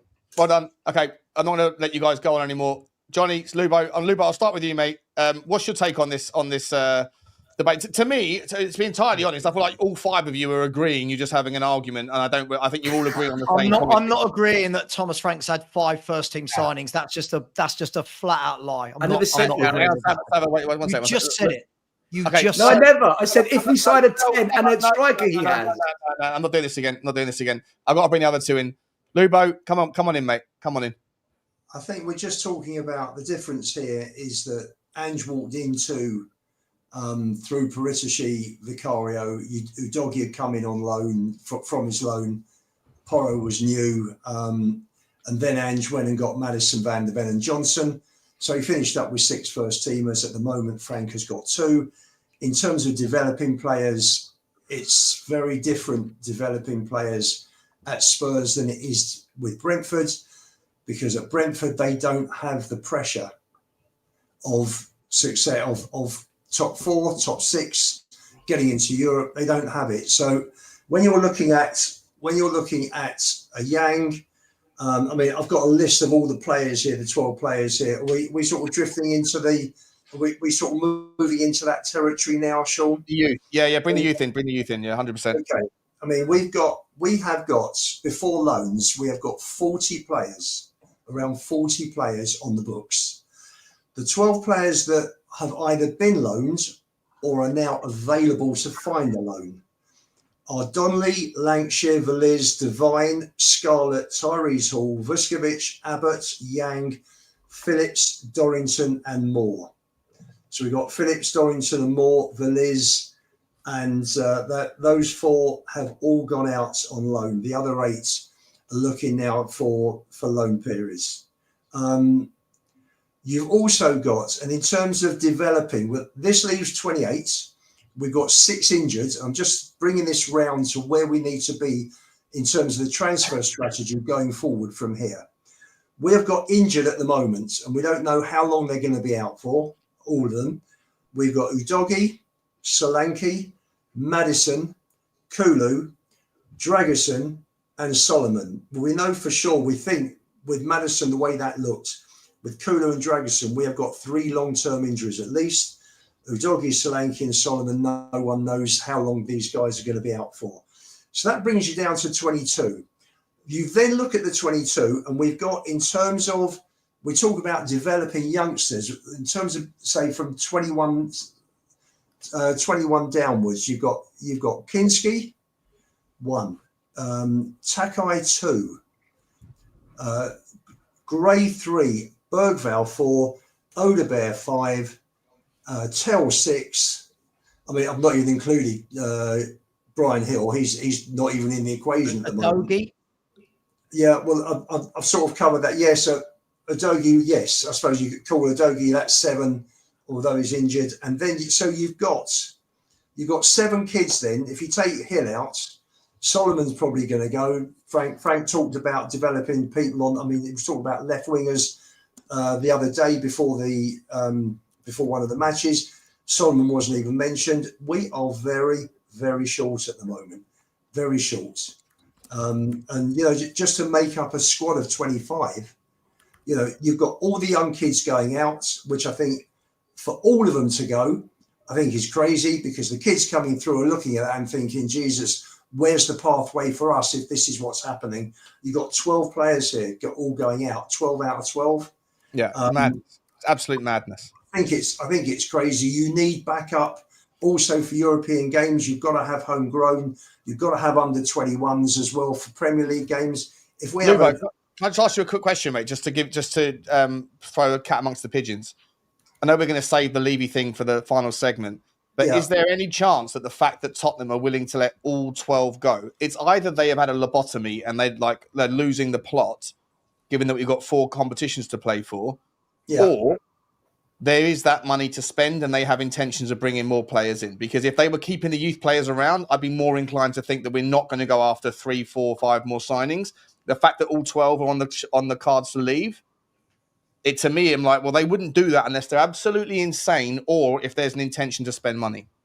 What you're saying, Sean, is 100% logical. The problem is that it's not totally in our control when we buy a player, because the player's going to want to join and their club's going to want to sell, and we've got to agree a fee. So it's a major high-risk strategy for me. Yeah. We are going to be left short. I mean, we were left short last year. I mean, it was ridiculous. You had great playing centre-back and across the back 4. That must never happen again. So for me, you've got, I mean, Sava and I did a breakdown per position of the 28. I mean, at centre-back now, take Davis out, because I suppose Davis could be a left-back. You've got Romero van der Vendanso, Takai, who's never played a game, he's still injured. And another one that's injured, should I add to that? And Dragosin, who's out long term. So are we really going into 3 competitions pre-Christmas with Romero, Van der Vendanso, and maybe Davis as centre-backs? It's madness. So that's 5. So hang on, that's 5 centre-backs. Hang on, Takai's unproven. We don't even know whether he's good enough or not. But it doesn't mean he's not a centre-back in the squad, right? So that's 5 centre-backs. Yes, but in terms of when you're looking at players that you know are going to come in and do a job, Sam, I've got no idea whether this guy's good enough or whether he should be out on loan. Who knows? Is he better? But you hope the coaching staff. You hope the coaching staff have, right? You hope so. The difference is made available, right, for loan doesn't mean necessarily every single one of them will go out. They might say made available, and they might decide, well, we're not going to let him and him go. Only going to allow X and Y go. Look, as far as I'm concerned, in 2 years, Ange Postecoglou didn't develop one single player. The only player that improved under his tenure would be Lucas Bergvall, and Lucas Bergvall developed naturally due to the fact that he's come from the Swedish league, and he's under Kulu there, getting in the gym and developing his upper body strength. So to expect Frank to come in and wave a magic wand and turn, a piece of coal into a diamond overnight is absolutely ridiculous. We need players. Absolutely, we need players. Also, I'm not quite understanding, if the aim is to win trophies, surely when it comes to the early stages of the Carabao Cup, you want to be using the you really want to be using some of the youth players to give the senior players a rest, having played in the Champions League and the Premier League. Otherwise, we're going to be going down the same route as we always do, with players being overplayed. And when it gets to the business end of the season, we're sat there with half the squad missing. So Johnny, doesn't that lead you to think same sort of conclusion that I've got to, that Tottenham have got money, maybe that 500 million quid, 20-year deal, naming rights deal, maybe there's truth to a lot of that coming up front, whatever, right? But you have to think there's not, they haven't all at the same time all lost the plot, have they? No, there's of 12, they must be bringing 5 in. Must be. Look, I said to you back in March, there's money coming in, and start the transfer window. Oh, where's this money? Yeah, like they're really going to announce the money's coming in during the transfer window so that all the prices go up. Yeah, really. I don't think so. I would suggest that we have got players coming in, and as Sava alluded to earlier, there's smart plays. There's the deals like we did with Kulu. That's why I want Fabio back. The deal he did with Kulu, where he was on loan for 18 months because we couldn't afford to buy him there and then because we are buying other players. You do a deal with a loan over 18 months with an option to buy at the end of that period. So you could do, a couple more good loans for players, whether it's a Grealish for a season while we develop the players. I would never buy Grealish. I would loan him because his hunger is just to get back into the World Cup squad. There's probably another 2 or 3 out there you could loan in to supplement the squad and buy in a couple of big name players. Whether it's an Eze, whether it's a Simmons, or let's all laugh, Rodri or Kolo Muani, right? Or whoever. But we know that this squad is nowhere near good enough in any shape, way, or form to make a sustained bid. This squad isn't even good enough to make a good play, I don't think, attacking wise in the in the Premier League. But I do think that under Thomas Frank, he's been here 2 minutes and everyone's writing him off. He hasn't even a game in the Premier League. Well, no, a lot of people are giving him a hard time. That's just football. Everyone gets a hard time. Can I just add something with the loans, Johnny? Just a couple of things that I think people are not factoring into this at all. First and foremost, they will weigh up. First of all, I've just been told, right, that we've got loads of players, young players that have been bought that Frank needs to develop. And then we want to keep further youngsters for him to develop as well. There's a limit to how many young players you can have in a squad at any one time. You've got to have some experience, right? But the 2 points are this. One, they will weigh up who goes out on loan based on how long the injuries are, right? Now, what I mean is, Lubo's going on like 5 centre-halves isn't enough to cover 3 or 4 months. Of course it is. 5 centre-halves is a lot of centre-halves. And where I rebuttal his point is, if he's saying, oh, but Takai, we don't know if he's good enough. All right, so the option is what? Keep Vuskovic or Dorrington, for example, when we also don't know if they're good enough. So that point doesn't really stand up. But what we will do, and this is what we've got to remember, when you loan players out, you can put into their contracts that you can recall them. So I don't think this is as life and death as everyone thinks. If it got terrible, you can recall footballers. But we've got so many players. We've got a huge squad, guys. We've got a huge squad. Yeah, there's certain players. Look, players as well, Johnny. Yeah, you had 3 or 4 new players as well. Now you've got to ask the question. Okay, Spurs have kept all of these youngsters.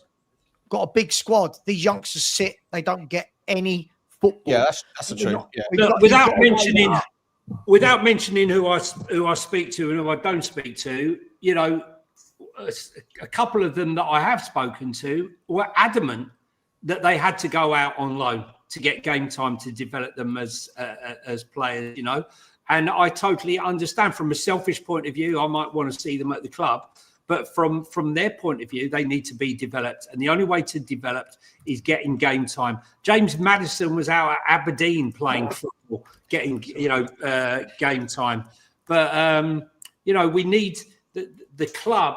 The club needs to make an assessment of what players we can bring into the club right now.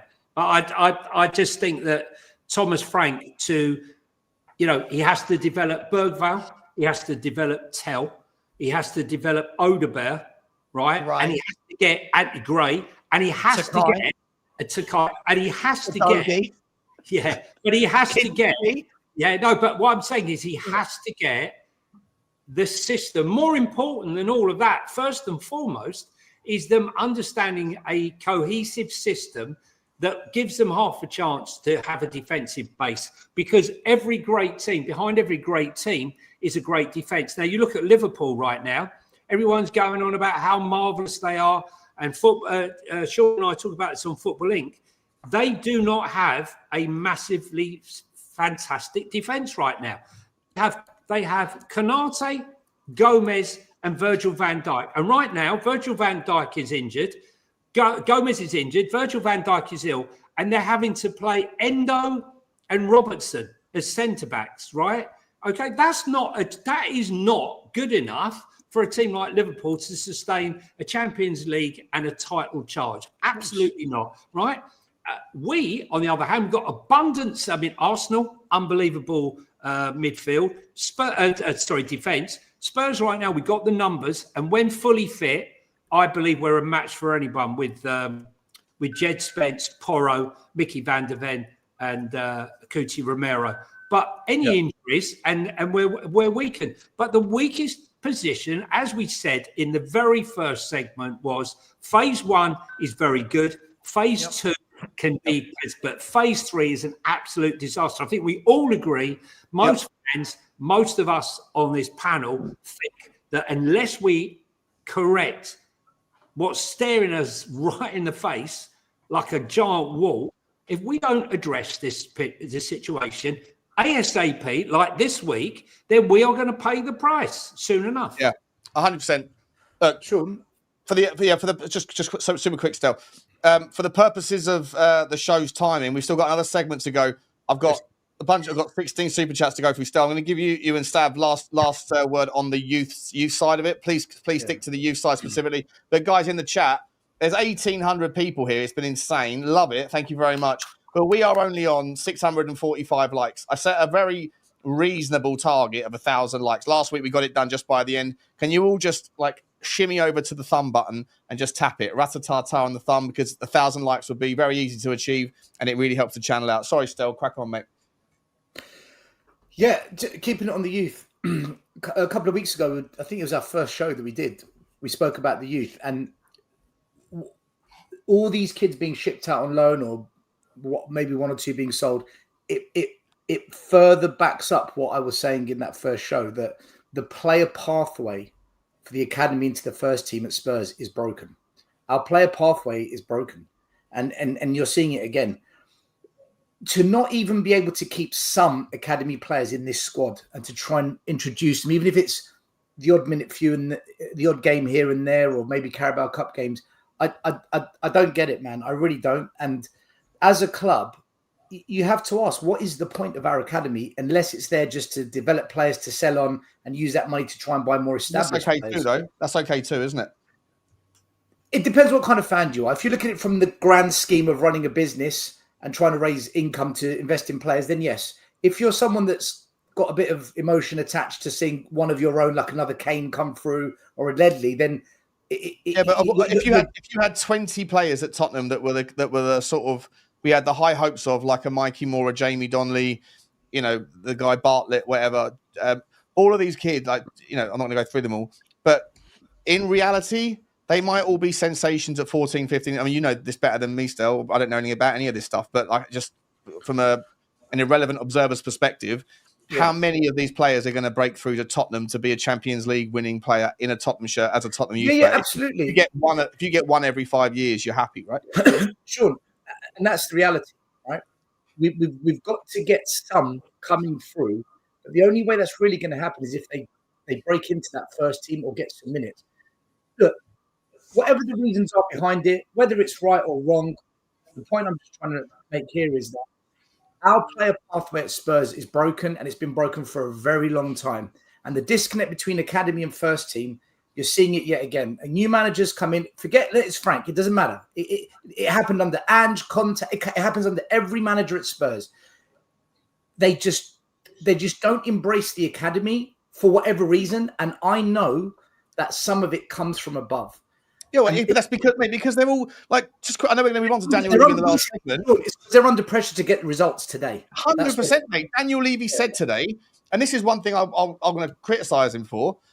I'm just inferring what he meant, but he said when it comes to are you going to give Tottenham for whatever all the money that they need, all the gold you can eat? And he said, look, Rome wasn't built in a day. But when it comes to managers, and this is not just the Tottenham problem, if Rome wasn't built in a day, it better be built by day 2. Otherwise, you're out on your ear, because the average tenure of a manager in Premier League now is about 16 months. So 18. You can understand why managers are like, I don't care about the club's next 5 years. I care about my next 5 minutes. The reality is this. If Spurs win a trophy, and if Spurs are successful winning trophies, and no academy players feature, no one's going to give a damn. Not one Spurs fan will give a flying iota. However, if the team is struggling or it's not functioning well, and you see a player that's been brought in who is young, who is letting us down, who hasn't been developed, or who isn't performing, or we bought a dud, and that could have been an academy player that had those minutes, that's when fans get pissed off. That's when fans say, hold on a minute, you've got academy kids waiting. We've seen a little something from them in Europe and in Carabao Cups, and you spent 30 million on him, 10 million on him, 40 million on him. They're not performing, yet these academy kids, you don't want to give them that's when it becomes an issue, I think, with the family. That's when I get pissed off of it. That's when I say, do you know what? This is ridiculous. So we're going to have to see if this is the right call or not as the season goes on. We won't know right now. Sean, Sava, I'll give you last word on the youth, and then we'll move on. Yep. Just say one word. Sorry, can I just say one word to just sorry, Sava, right? Like you're making out, Stel, with the greatest respect, that none of these players, right? First of all, Lewis is there, who's been brought in from the under-18s, is there to ease the pathway from the under-18s, under-18s, under-21s to the first team.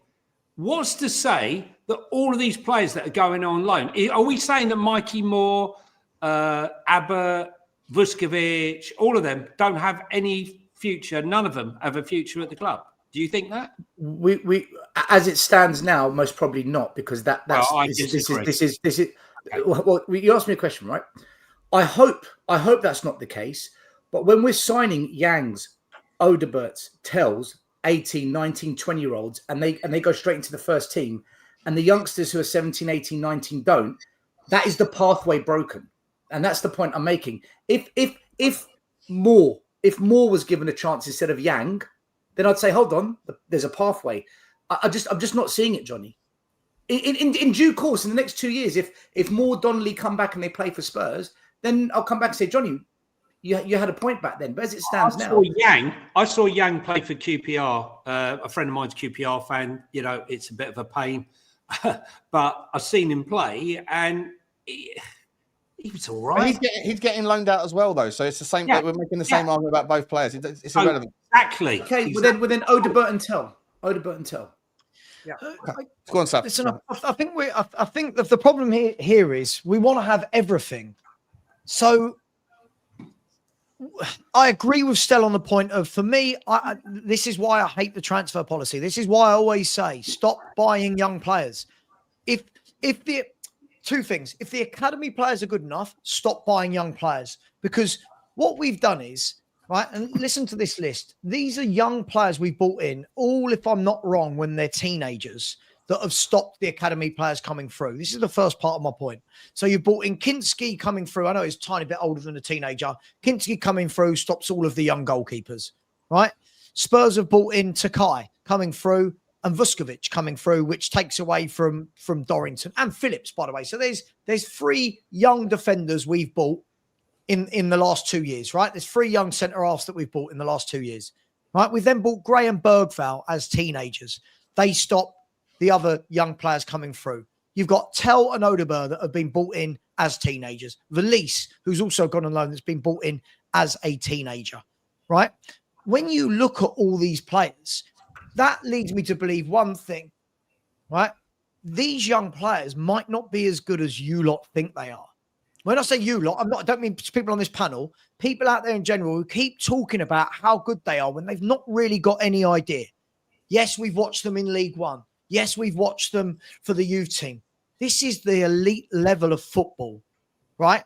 So what we can't do, and this is where I will stick up for whoever it is, Frank or whoever's doing this, is you can't buy all these young players in and want them in the squad, right?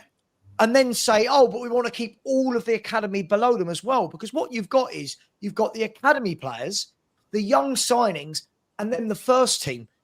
You're just building a squad full of kids. And we're now a Champions League football team. Saba. So maybe, maybe more is a kid. Maybe he's not the generational talent yet that people want him to be. Keeley, people losing their mind. Like Lubo loses his mind.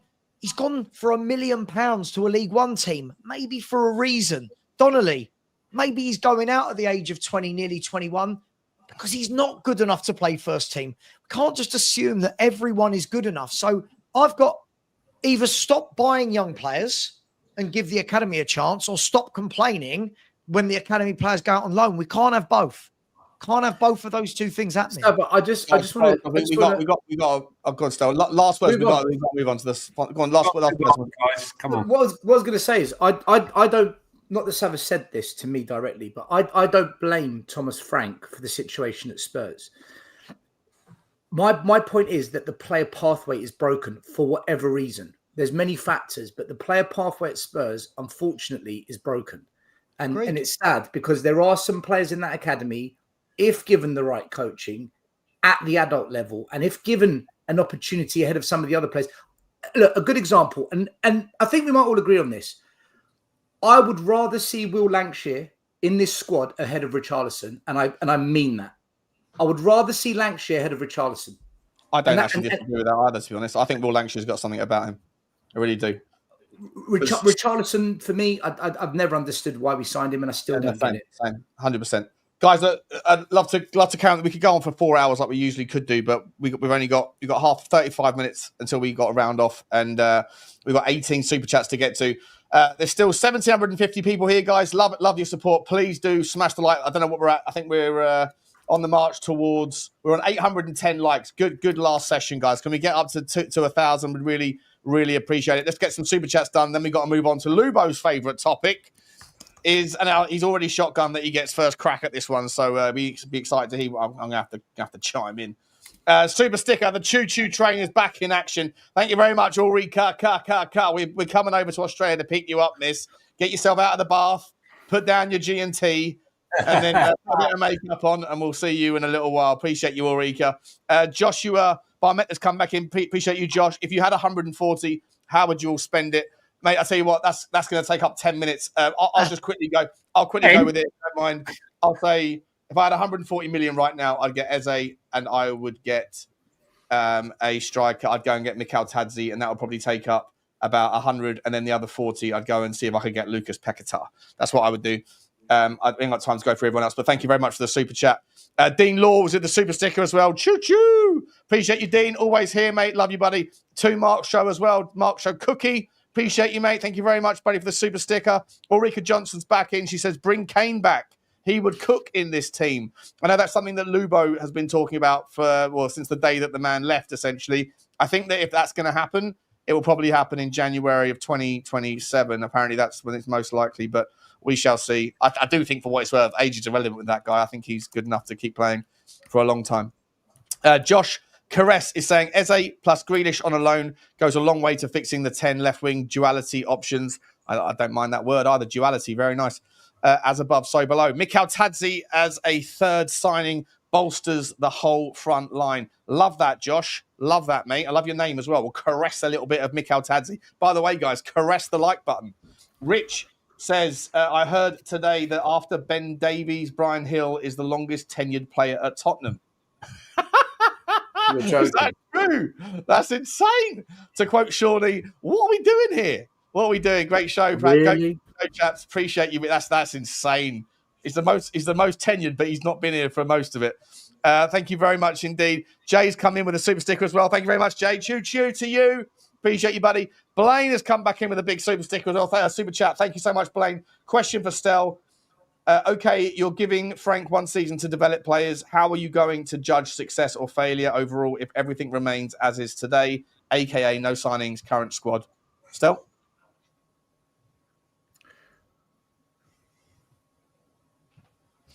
He was dialed out then. So it's two questions. That's why. So the first question, I think we'll all be able to know if the players have been developed.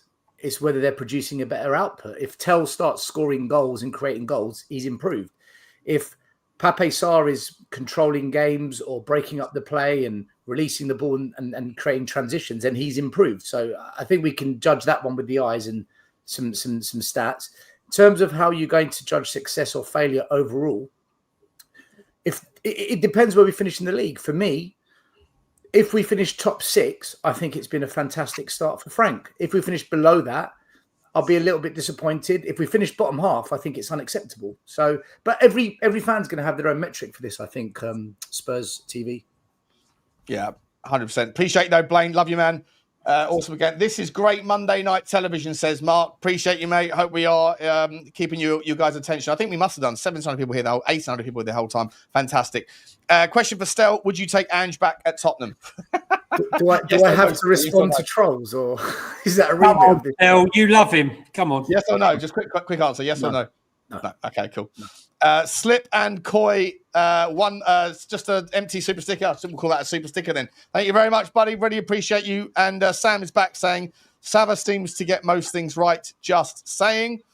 Oh, this is Sava's burner account. You've got a family on again, Sava. Yeah. This is the guy that just called me out on Ange. We know you lie, Sam. Appreciate you, mate. What the hell? Tottenham Trev's football talk says development takes time. We ain't got time. I think that's the problem, mate. I think it's a football thing. I think it's a life thing at the moment. You know, impatience. Everyone wants everything tomorrow, don't they? Or yesterday. They want Netflix generation, Amazon deliveries, whatever. Football's no different. Appreciate you very much, though. Martin Knightsbridge, we need players now and develop in the background. Yeah, 100%. Yeah, I think that's what we're all trying to. I think we're all on that same page on that one, Martin. Thank you very much, buddy. Appreciate you, Martin. A user has said, whatever happened to Damola Ajayi, never to be seen. No, he went on loan. He's on loan. Doncaster can't stop banging the goals in. That's 13. That's 13 on loan. That's number 13. Ajayi. Lubo just taking some notes. You got a secretary there, Lubo. Taking the minutes of the meeting. Yeah. Phil Harriman, thank you very much indeed, mate. £5 super sticker, very generous, buddy. Choo to you as well. We love you, buddy. Bourbon Buzzard. It's the second time I've seen your name today, or was it tonight? I'm not sure if you've become a member twice. I'm pretty sure I saw you earlier, didn't I? But thank you very much. Great name. Absolutely love you, mate. Very cool of you. Thank you for becoming a member of the show. Looking forward to getting to know you. Choppy Cheese. Lubo, would you eat... Oh, Jesus Christ. Lubo, would you eat Levy's toe cheese for Rodrigo? Come on, you Spurs.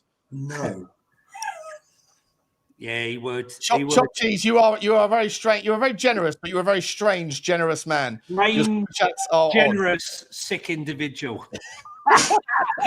Thank you very much, buddy. Appreciate you. Listen, I don't care in what form or fashion they come in. Keep them coming. Appreciate you, buddy. The Real Boy Wonder is a new member of the channel as well. Amazing loyalty from everybody. Amazing appreciation. We love you guys. We will not let you down with members' content and stuff. We're just going to figure out what that looks like.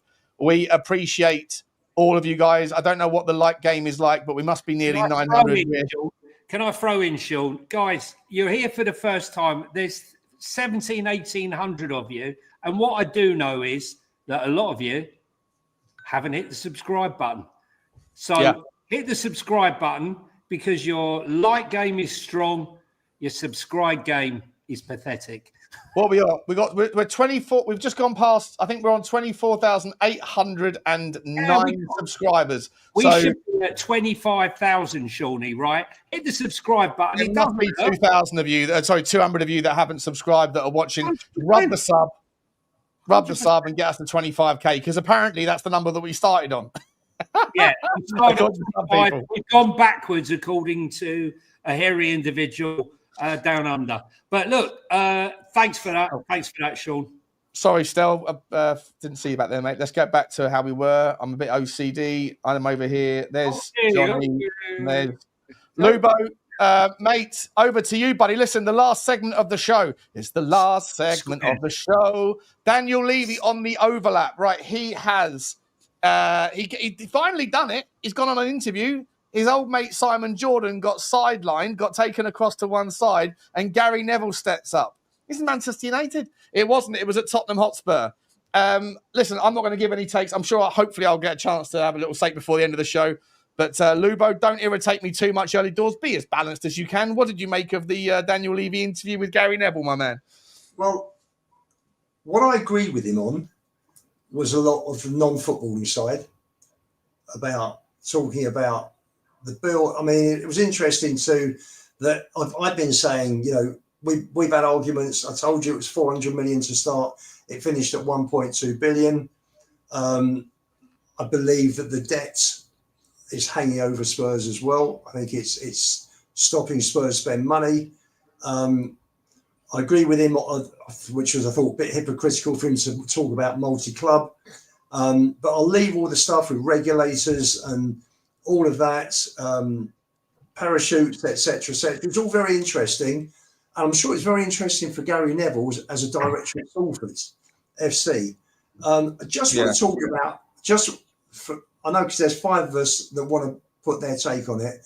So for me, I'll just keep it short. Right, we've got half an hour before the show absolutely has to finish. So, okay. For me, I was looking at it as a fan. I know all about, yes, he's making the club money. We've made £282 million operating profit over the last 2 years. 90 million of that, Connor assures me, has gone out on property, which is pretty much a third. And following his interview with Vinay, where he talked about and repeated about winning the trophy, nice to hear him say that was his best day as chairman, which is what I would have expected him to say when he was asked the question, when he was last asked, what are the 3 best things that have happened? And he didn't even mention the League Cup win in 2008. When you had your ambitions, mate.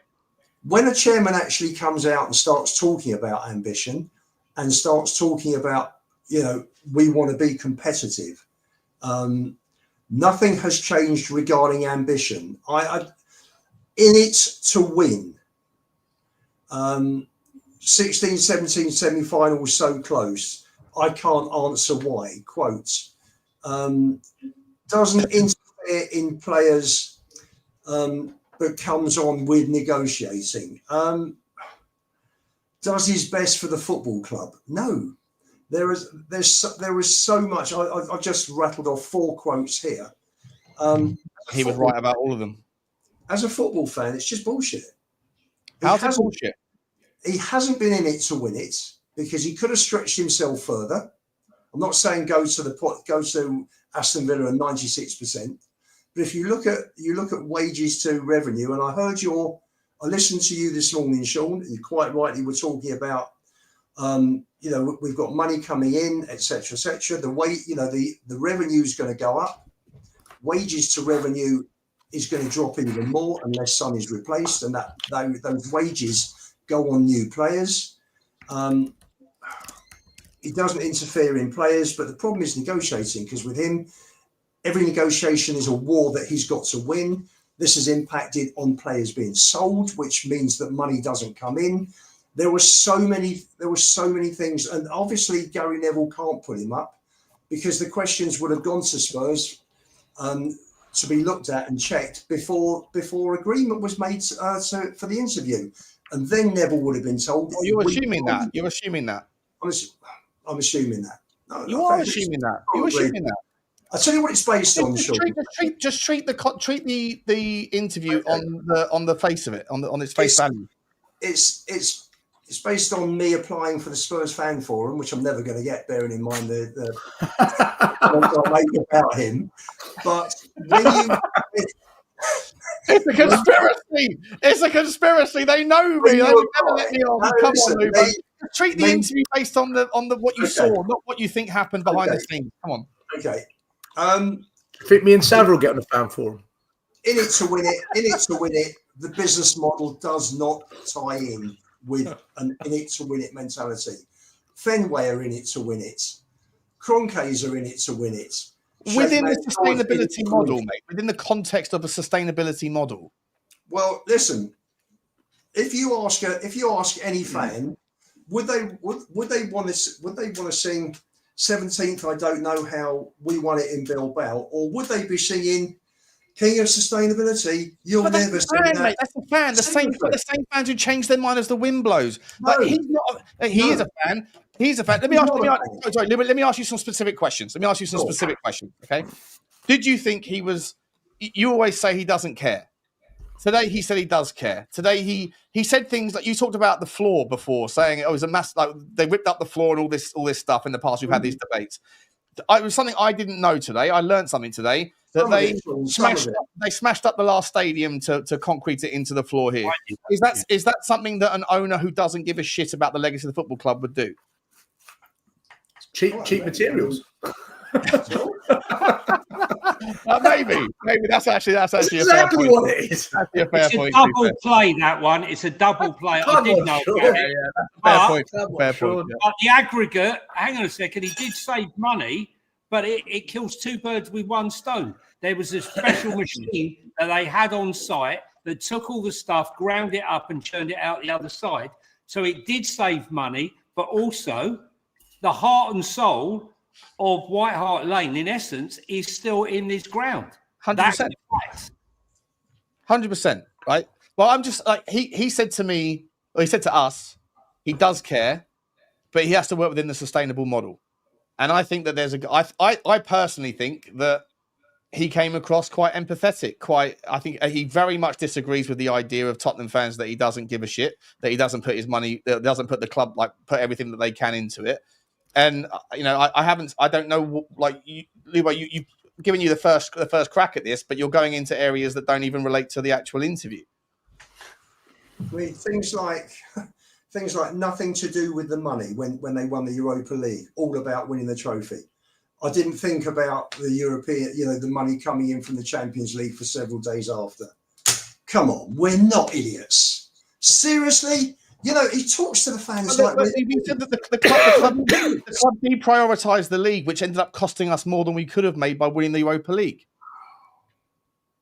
He took a massive risk last year, keeping Ange. An enormous risk. If we'd have lost that final with Man United, we'd have been in such shit. Sure. But you're always saying that for not being pro-risk. You're always saying he's too risk-averse. Now you're sitting there screwing your face up saying he took an enormous risk and he got lucky that it paid off. He got very lucky because he could have picked any number of managers, Sean, who would have come in and won us the Europa League. He can never win with you. No matter what he does, you're going to find a way to spin it into it's not anything that's good is nothing to do with him. Anything that's bad is all on him. It's the same every time, mate. You're the reverse, Sean. You just defend him. No, I don't. I've already criticised him for the hypocrisy of the idea that Rome wasn't built in a day when it comes to supplying the talent. Sure, it's not built in 2 days. The manager's sacked. I'm more than happy. All I ever do, Lubo, is look for balance. But when you are someone that is so polarised like you are, I feel like the necessary thing to do is to take the other side of the oche, because otherwise all you hear is just emotional outrage that doesn't even hold up to water. Your arguments don't hold water, bro. He talks about consistently trying to win trophies. How is Frank expected to consistently try and win trophies without the right backing? Any manager. Compared to who? Compared to City and Chelsea? He said he knew where his pecking order was. He said there is a pecking order and we know our place. And we should accept that, mate, because we don't have there is it's a different world elsewhere. Sean, there's a pecking order, but stretch yourself. Don't hold yourself back in and do. Don't you say to me that when you say to your children? That's what he does. Don't you say? You said to me backstage, mate. You said to me backstage about 7 different times. You said to me, I say to my kids, don't try to be as good as everybody else. Some people are going to have just more than you, and some people have just be the best version of yourself you can be. Absolutely. Right. Absolutely. So I don't believe. But your argument is that Tottenham can't compete.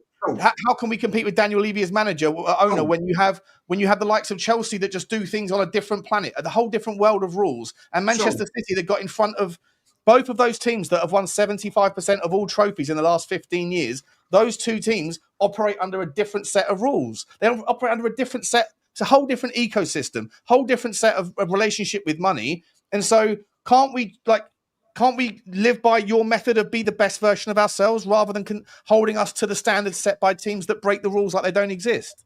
If he was as focused on the football as he is on the non-footballing side, we would have probably won more trophies, because he'd have looked at the thing, he'd have brought better players in, we'd have had stronger squads and stronger teams, and we'd have probably got over the line in 1 or 2 more of those cup competitions. We got to 16 semi-finals. Yeah. that what it was? Oh, sorry, 9 Why semi-finals. did we keep falling Nine short? finals, 17 semi-finals in his Seven tenure. finals, seven finals. And 1-2. And 1-2. Right. But if you I blame Levy for the penalty shootout against Man United. How dare he? No, I'm just kidding. That's what I'm talking about, though. If he backed the That's what I'm talking managers, about. Sav, if he backed the managers properly, we'd be going into these finals and semi-finals with stronger teams and have more chance of winning. Sure. But Luba, as I've said to you before, and by the way, listen, I agree with you that listen, I'll have my say in a little bit about the wider piece of the interview today. But as I've said before, when we looked last year, was Glasner given the tools to go and beat Pep Guardiola? No, but he went and won it. Yeah. Was Eddie Howe given the tools to go and beat the champions of England, Liverpool? No, but he went and won it. I agree with most of what you say, Lubo, but the winning the finals argument is the weak argument for me. You don't get all the way to these finals and then suddenly we're crap. I don't buy that at all. Most of the teams we've beaten en route to these finals, we've beaten some good teams, we've beaten some great teams, and then suddenly when we lose the final, I blame the manager and the players in that circumstance, not Levy. 100%. But I do agree Levy needs to go. So I've kind of got a foot in both camps here. But you can't turn around and say Spurs losing on a penalty shootout to Man United is based on Daniel. That's not fair. No, you can't. But what I'm saying is, I mean, Spurs did well to get to 0-0. I think that was the year that United lost to Barcelona in the Champions League final. So that wasn't a bad effort to take United to the Champions League final that we also achieved in 2019. Right, but my point is though that if you've got if the team, the managers are backed properly, and we have strength in depth, we will have a better chance. You bring subjective arguments, and when it comes to subjectivity, Is that not logical? Hang on, one second, bro. I have not said a word all night long, mate. This show's been going for an hour and 55 minutes. Until the last 3 minutes, I have not said a word about any of these conversations. In the last 20 years, we've got to the Champions League final, we've got to the Europa League final, we've won, we've got to one FA Cup final and 4 or 5 League Cups. We've got to God knows how many semi-finals. At the end of the day, mate, you find me another chairman outside of the money brokers in this game that have got us to that same precipice as often as Daniel Levy has. You find me 15 teams in the Premier, or 13 teams in the Premier League that wouldn't take Daniel Levy in a heartbeat to be their chairman. You talk about no ambition. What about West Ham's owners?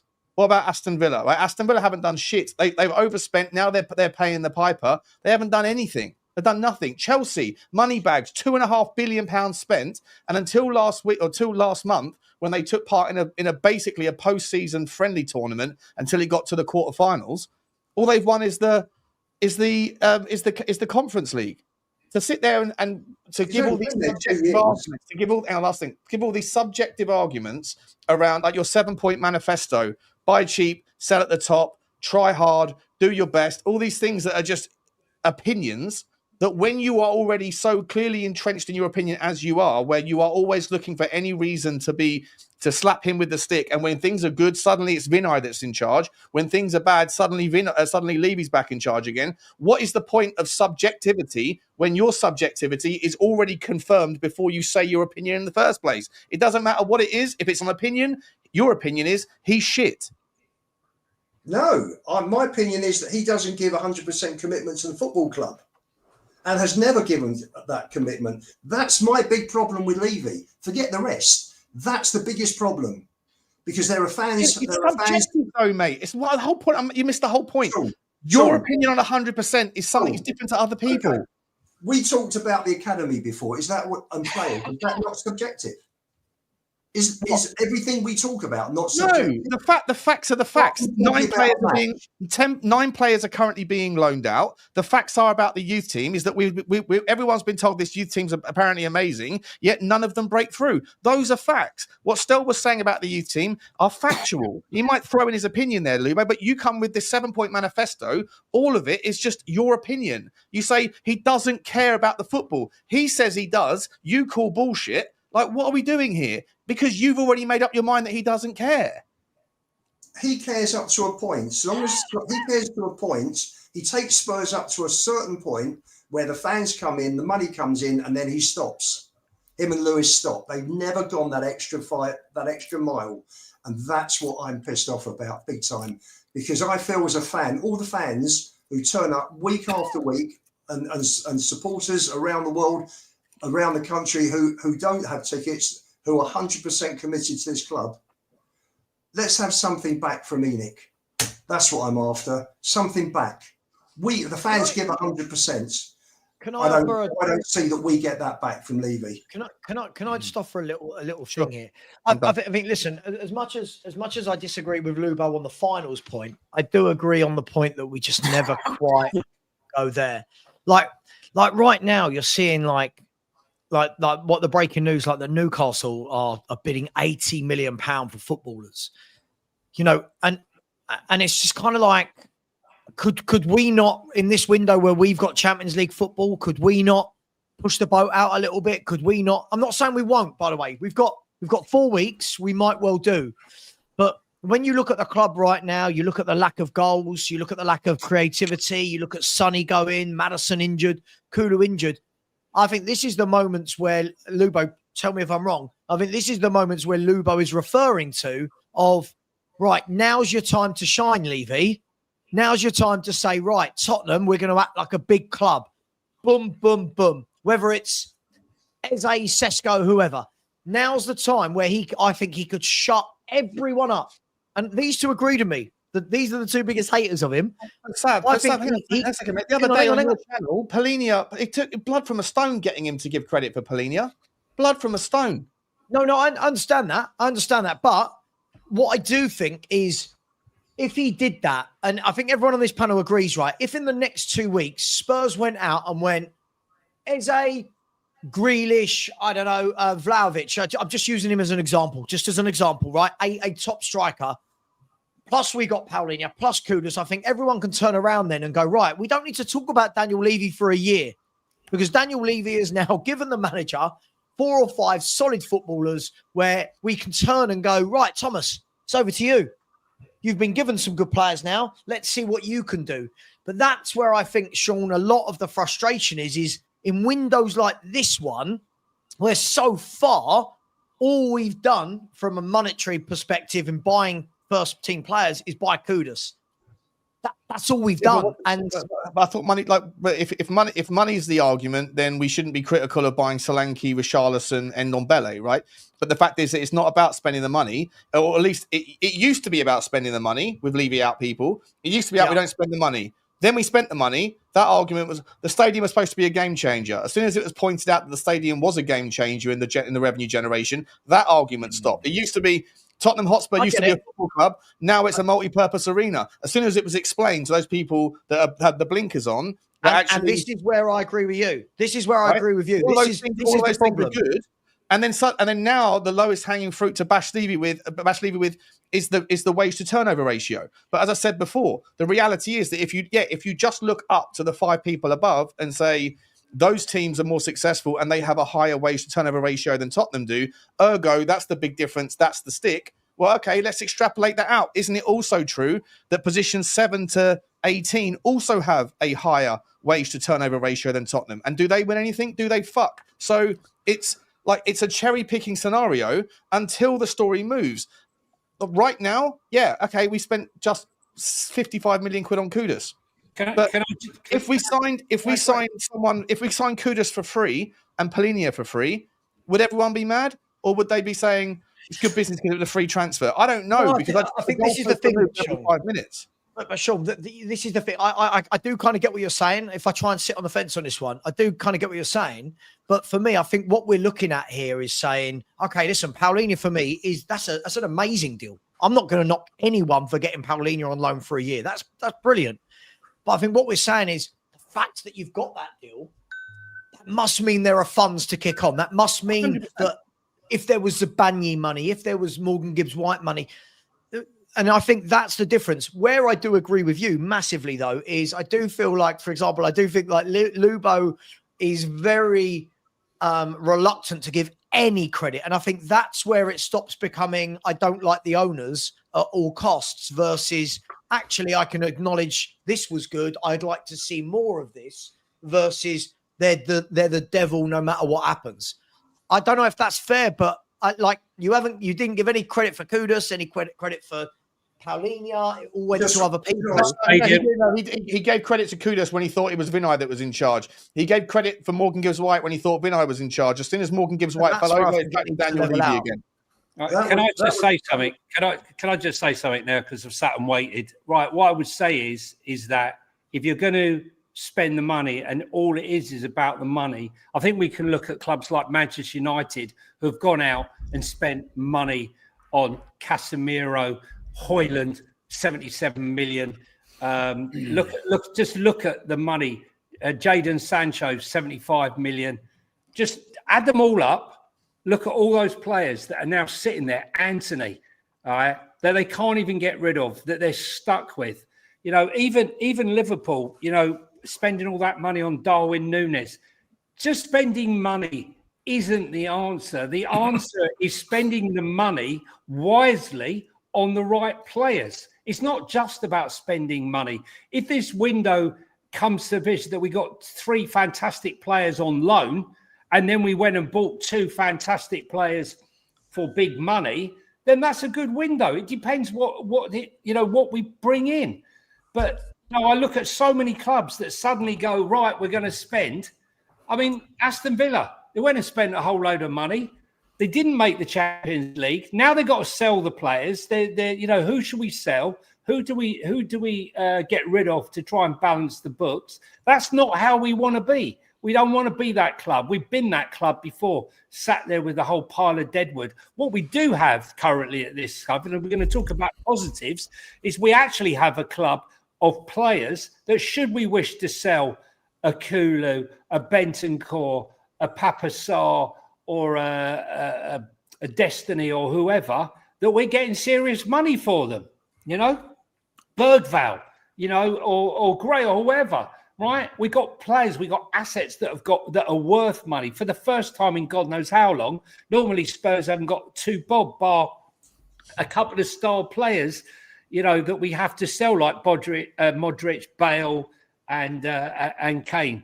But it's this demand that the money has to be spent. I want to see the money spent, but I'm more interested in seeing the money spent properly on the right type of players, and not just looking at, he's a good player. I mean, Steve Hitchin, had he scout? I mean, I'm not going to go into who I spoke to. Johnny hates Hitchin. Every week you bring up Hitchin and Football Let me Link. tell you something. Hitchin, Football Link. Well, if you can find the Football Link on Hitchin constantly, I'd love to hear it. I don't mind. I'm all for it.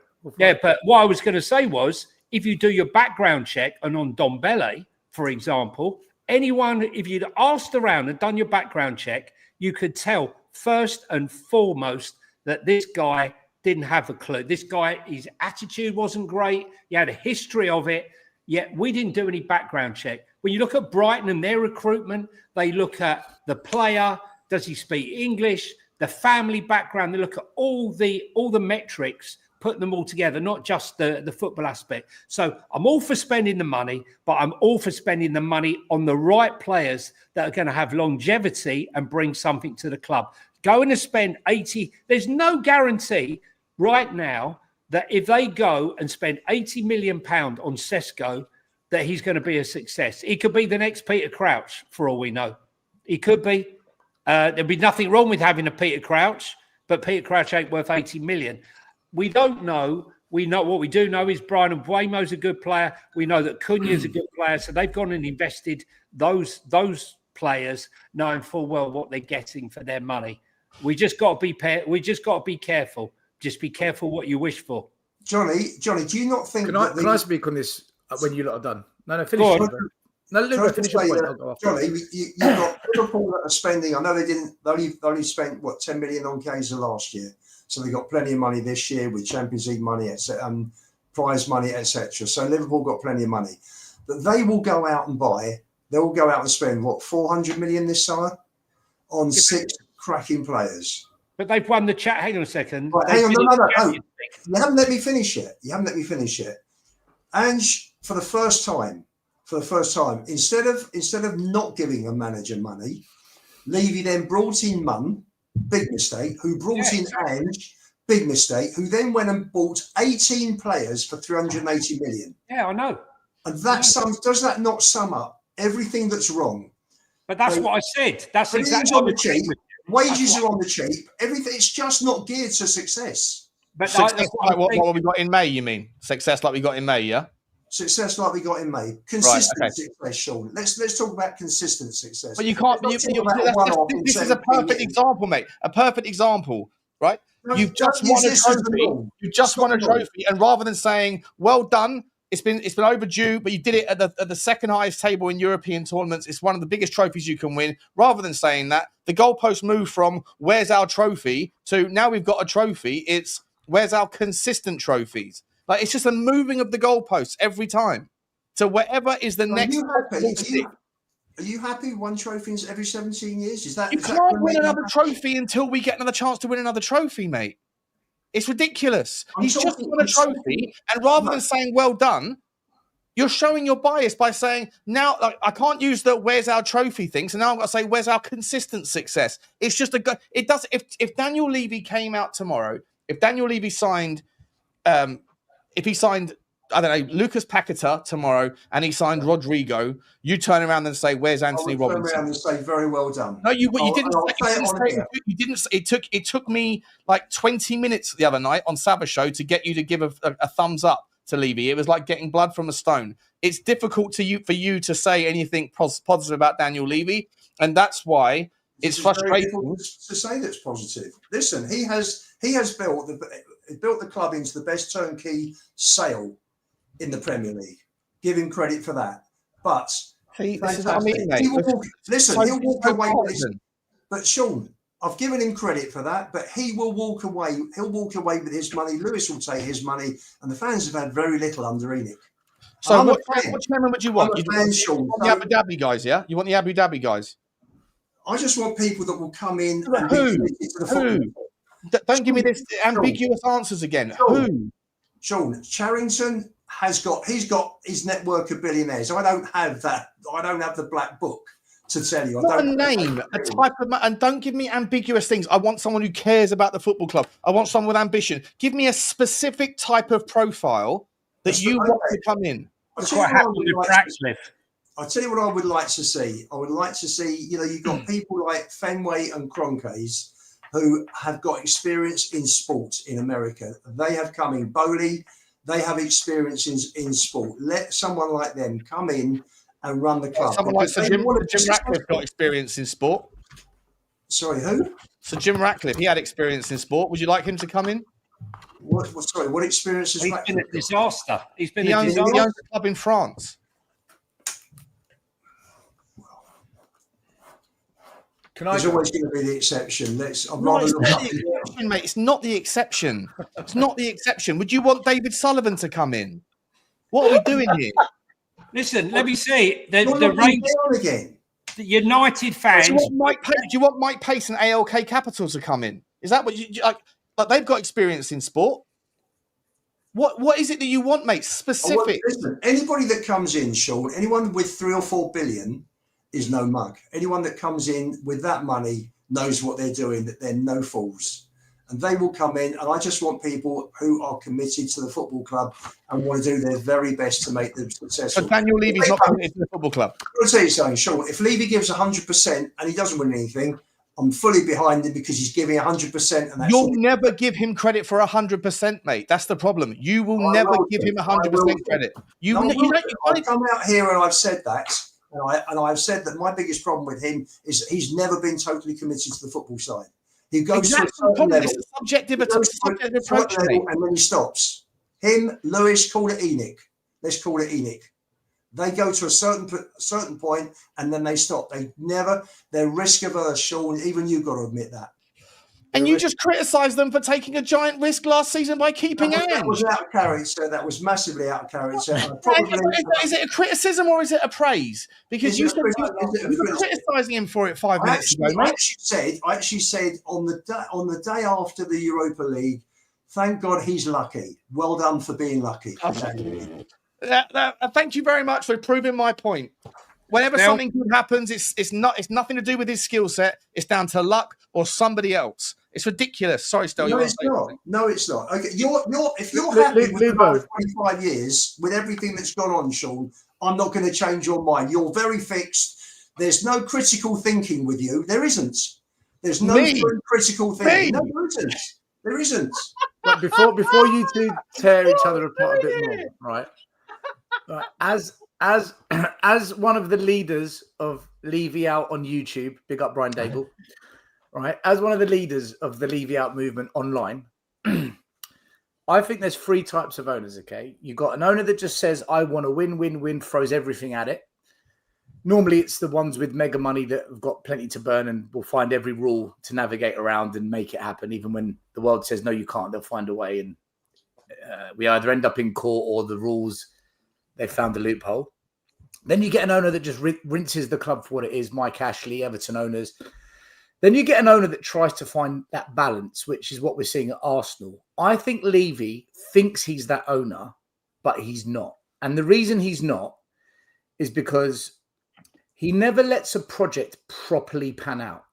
As soon as there's a bit of panic, a little bit of discomfort, sack the manager. The 2 times he stood by managers, Poch and Redknapp, was probably the 2 best periods we've seen in 25 years. All the other periods have been wishy-washy because he hasn't got the cojones to see out the project. And you're seeing Arsenal, they're sticking with that project, even when they were 8th, not getting Champions League. And that's one of my biggest criticisms with Levy. He thinks he's... Look how unhappy they are. Arteta's the template to follow. Is that what you're saying? No, he's not the template. It's that type of ownership that Levy thinks he is, but he's not. Because he just doesn't have the cojones to see out a project. Then I look at our behaviour as a club, regardless of football director. It's always reactionary, never building. Example, we bring in Danzo because we've lost 2 defenders. Not let's bring in Danzo so we've got strength already there and build a squad. We bring in Tell because we've lost Werner. Kudus has come in, Son's gone. We're always signing players because we've lost someone, not because we're trying to build a squad. And this is the history of Levy and Enoch. It's always reactionary, not preempting and building a squad. And another thing they do, and again, regardless of football director, scout, we'll go and spend £120 million on 2 very average strikers. Why can't we spend that money on one really, really tasty player? Even the wingers, Mateus Tell, we spent 60. I'll tell you, we spent 65 million on 2 wingers, Odebert and Tell. Mate, just buy Eze.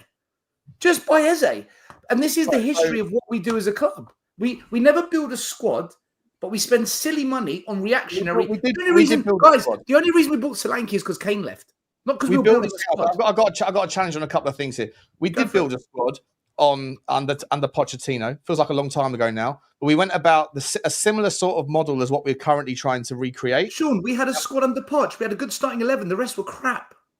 We got to the Champions League final, mate. Yeah, but the squad...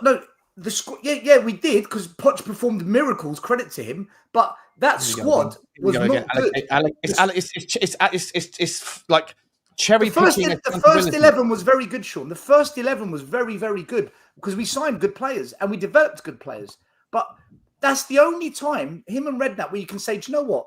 Fair play. The club have built a good starting 11. And really good. But the squad was crap. Ben Davies was on the bench. Harry Winks and Kudu, Dyer. They're crap. It's not a squad. Compared to who? Compared to the very best.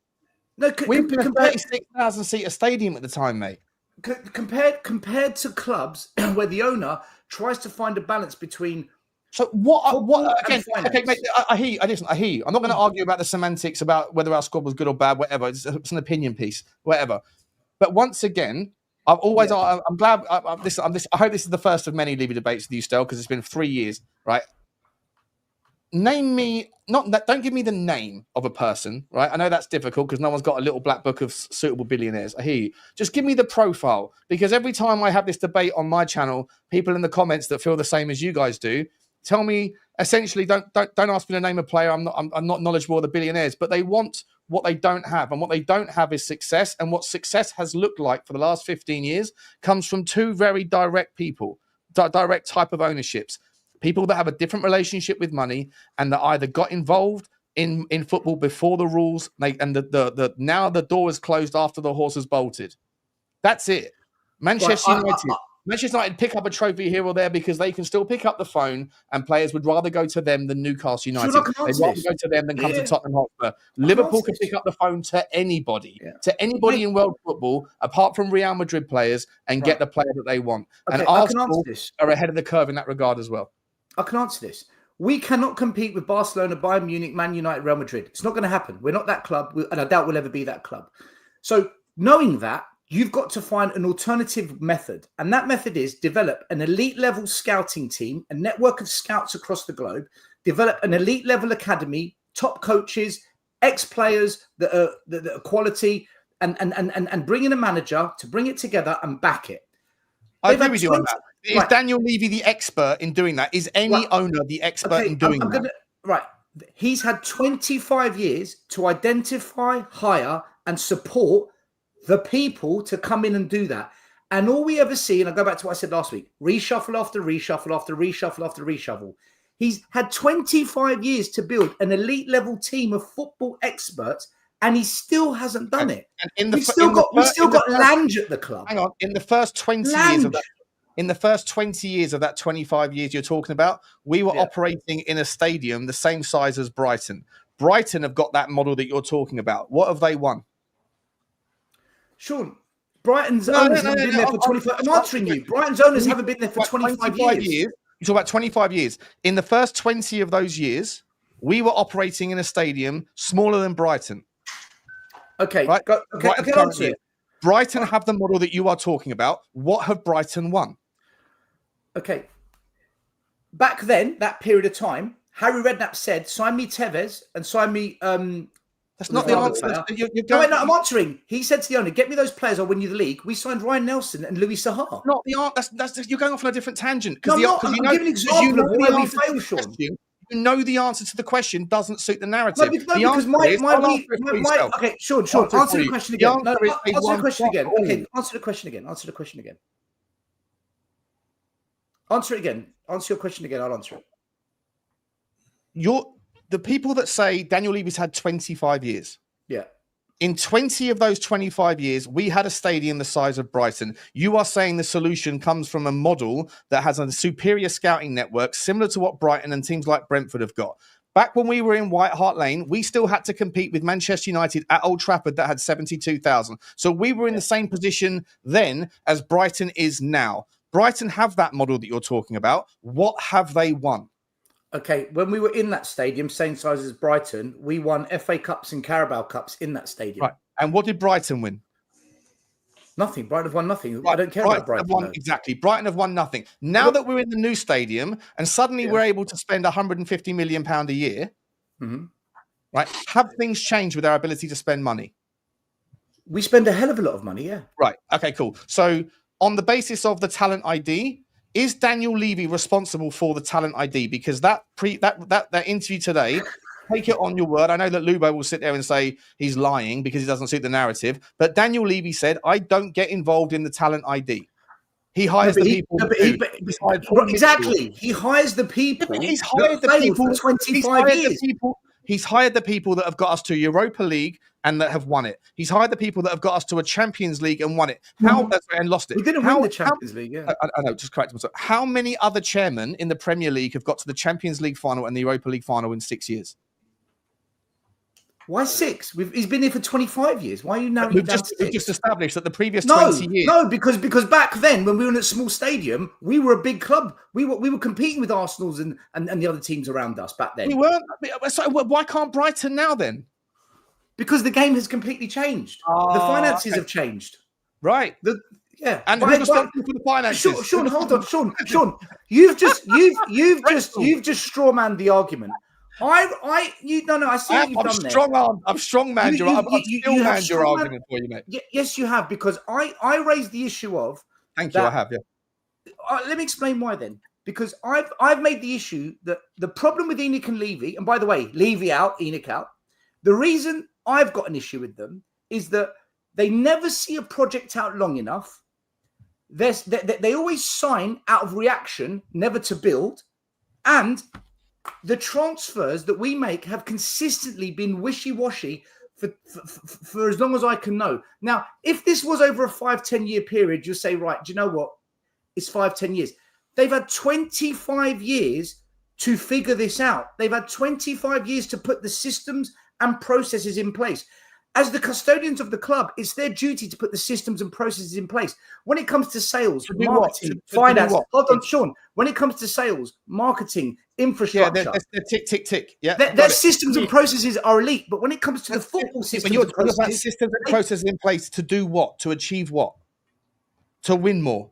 To win, or at a minimum, Sean, stay at that top level as long as you can. Minimum. Haven't we? Apart from the last 5 minutes. Hold on. Let's just correct the story here for a second. How many of the last 17 years have we been in the Champions League or the Europa League? Is it 14 of the last 17 years we've been in Europe, right? We've been in Europe for about 10, 15 years, except for the last couple. Okay, so as a consequence of what you said the game has changed. I asked you specifically about Brighton because you used the idea that as in the structure of the game, the finances, it's all changed. The finances are correct. Brilliant. Thank you, mate. I'm not straw manning you. I am still manning you, and then I'm putting it into a pretzel for you because what's happened in that last 6 years? What's happened? What are you thinking about?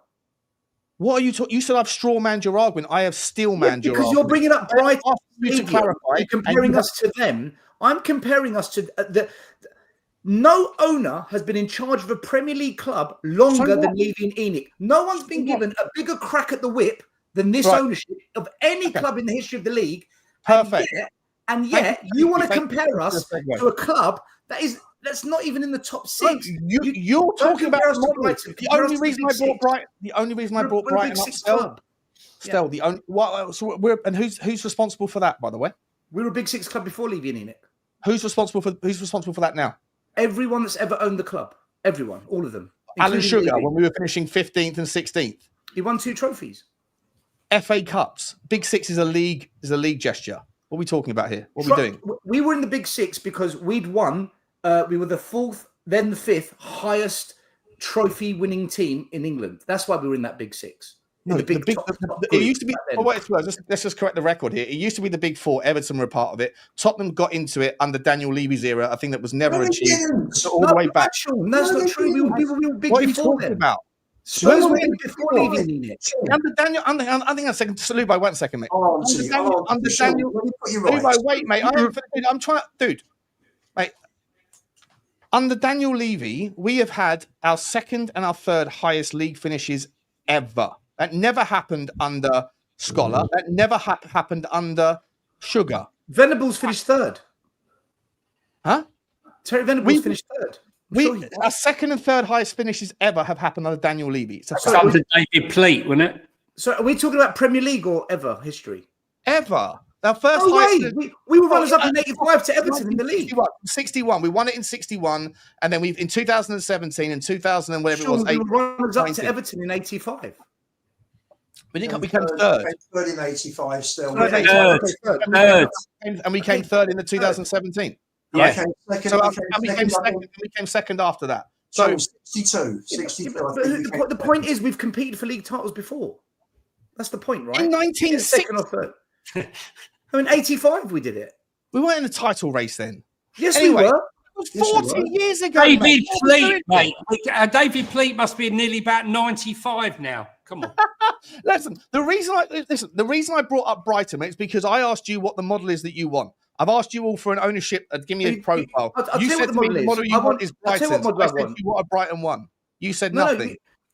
Sorry, did you ask me what model I want? I don't think you asked me that question. I did. I said, what profile do you want? And I said, what profile of owner do you want? And then you took it off into a tangent. I will take what you strawmanned it. Whatever model. I still manned you, mate. I still manned you. That's what I did. No, you didn't. I unwrapped it. Whatever model we've got, All right, look, fine. You wrapped me, you Nick packed me, and Flyers. whatever suits you. The model I want at Spurs is one where the systems and processes of football are the priority and they are done to the best of our capabilities. And it's not done that way with Enoch and Levy. They simply never stick with it and then build on it. They chop, they change, they chop, they change. And we always react. We're always reactionary. We never build from a position of strength. Look at this window right now. We've got back in the Champions League. We've just won a trophy. This is a position of strength. Build. And so far, this transfer window has got the whole fan base arguing, debating, feeling let down. And this is what I mean. This is what they always do, Sean. This is an opportunity now. You're calling the window when it's half open, mate. It's like saying there's no. I can only speak for where we are right now. It's 7 p.m. Let's wait. But like Sava said, hold on. But like Sava said, if we end up signing Eze, Mitoma, and a couple of others, come 1st of September, I'll be sitting here saying, "Well done, Levy." Right, but you're criticising it halfway through. It's like not watching the end of the movie. You're getting up after 20 minutes saying this is shit. But we're only halfway through the movies. I can only go by now and the last 25 years. Why are you even talking about it now? You're moving the goalpost for the conversation. Because you brought up the Levy conversation as one of the topics tonight. We're talking about Levy. What do you want me to do? No, but what we've been talking about for the last 15 minutes has been the history of Daniel Levy and the model of ownership that you want. And I said to you, what is it that you're looking for? I asked you for a profile of owner, but you took it off in the direction of about some scouting network and people. Yes, we need a proper because we can't compete. Sure, because we can't compete with Man United. We can't compete. I acknowledge that. We can't compete with the big boys. So we've got to do it differently. And the best towards our owner is because he doesn't compete with the big boys. We can't compete with them on being able to attract the biggest, the best, and pay 100 million. We can't. So we've got to find an alternative way. And the alternative way they've never done. They've never done it the alternative way. That's my argument. As in what? Identifying young talent? No, as having a proper recruitment process and having a proper scouting system and a proper academy system that is of a very high level. System to find here now, ready now players. Do you think having Lange as our football director is the best we can do, Sean? No, probably not. But that's not the point I'm making. That's down to your chairman. Well, what about Paratici? Were you impressed with Paratici? No, I just asked you about Lange. You said no. You've just agreed with me. This isn't the best we can do. Mate, but every single every single person that Daniel Levy employed, it's so easy to do. Every single person Daniel. Let me finish. I'll unwrap your pretzel for you, mate. Every single person. Who hired Scott Munn? You got to let me finish. Who hired Scott Munn? You just asked me a question. You got to let me finish. All right. Who hired the guys that got us to the Europa League? Who hired the guys that got us to the Champions League final? Who hired the guys that got us to 8 finals? Who hired the guys that got us to 16 semi-finals? Who hired the guys that built the stadium that now creates 600 million quid's worth of revenue a year? Who hired all those guys that got us into 16 of the last 18 European competitions? All the while competing with people that have a different relationship with money. You guys want to only ever focus on the insular rhetoric. You only want to look at what it is that's going wrong, why it is that Tottenham don't win trophies. It must exist only within Tottenham. Look outside Tottenham and see what else is happening. And I'll go back to the final point, which is Aston Villa used to be as successful as Tottenham, give or take. So did Wolves. So did West Brom. So did Nottingham Forest. So did Leeds. So did so many teams. Everton, Newcastle. Where are their trophies? If it's if Daniel Levy is responsible for all of our problems, where are the trophies of all of the teams that used to be as successful as Tottenham's? I'll tell you, there aren't any. And you know what else? The big difference is still is that when all of those fans of those clubs say our owner's the problem, change the owner. You know what happened? They changed their owner. You know what changed? Fuck all. Nothing changed because they're living for another 25 years. Then the top 5, mate. Stick with him for another 25 years. Lubo's right. Levy and Enoch don't do more, and they're capable of more. We can do better than Odebo and Tell and Solanke and Lange, and every single year, by the odd season, every four or 5 years, it's the same story. We never push the boat out there and behave like the club that we now can. We can do it. We just don't do it, Sean. For whatever reason, they don't do it. Until it's over, it ain't over. Just thought I'd join the chat. Yeah, it ain't over until it's over. It's fine, mate. It's fine, mate. It ain't over until it's over. You know, we can chastise, we can say what we got to say, when that window closes. And, you know, if the window was closing in 20 minutes, I'd be going mental, right? Same. Now, yeah, I think we all would. And Sean, in fairness, Sean turned around to me and to others and said that this transfer window, we will break our transfer record and we will pay the most amount ever paid to a player. And if we don't, he will be the one standing there saying, you know.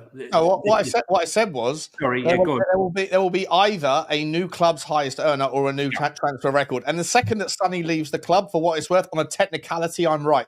Even though that player might be currently at the club and earning less than Sonny, technically, the second that Sonny leaves the club, he's going on a technicality. No, listen. No, he said that we both said this summer there needs to be serious money spent.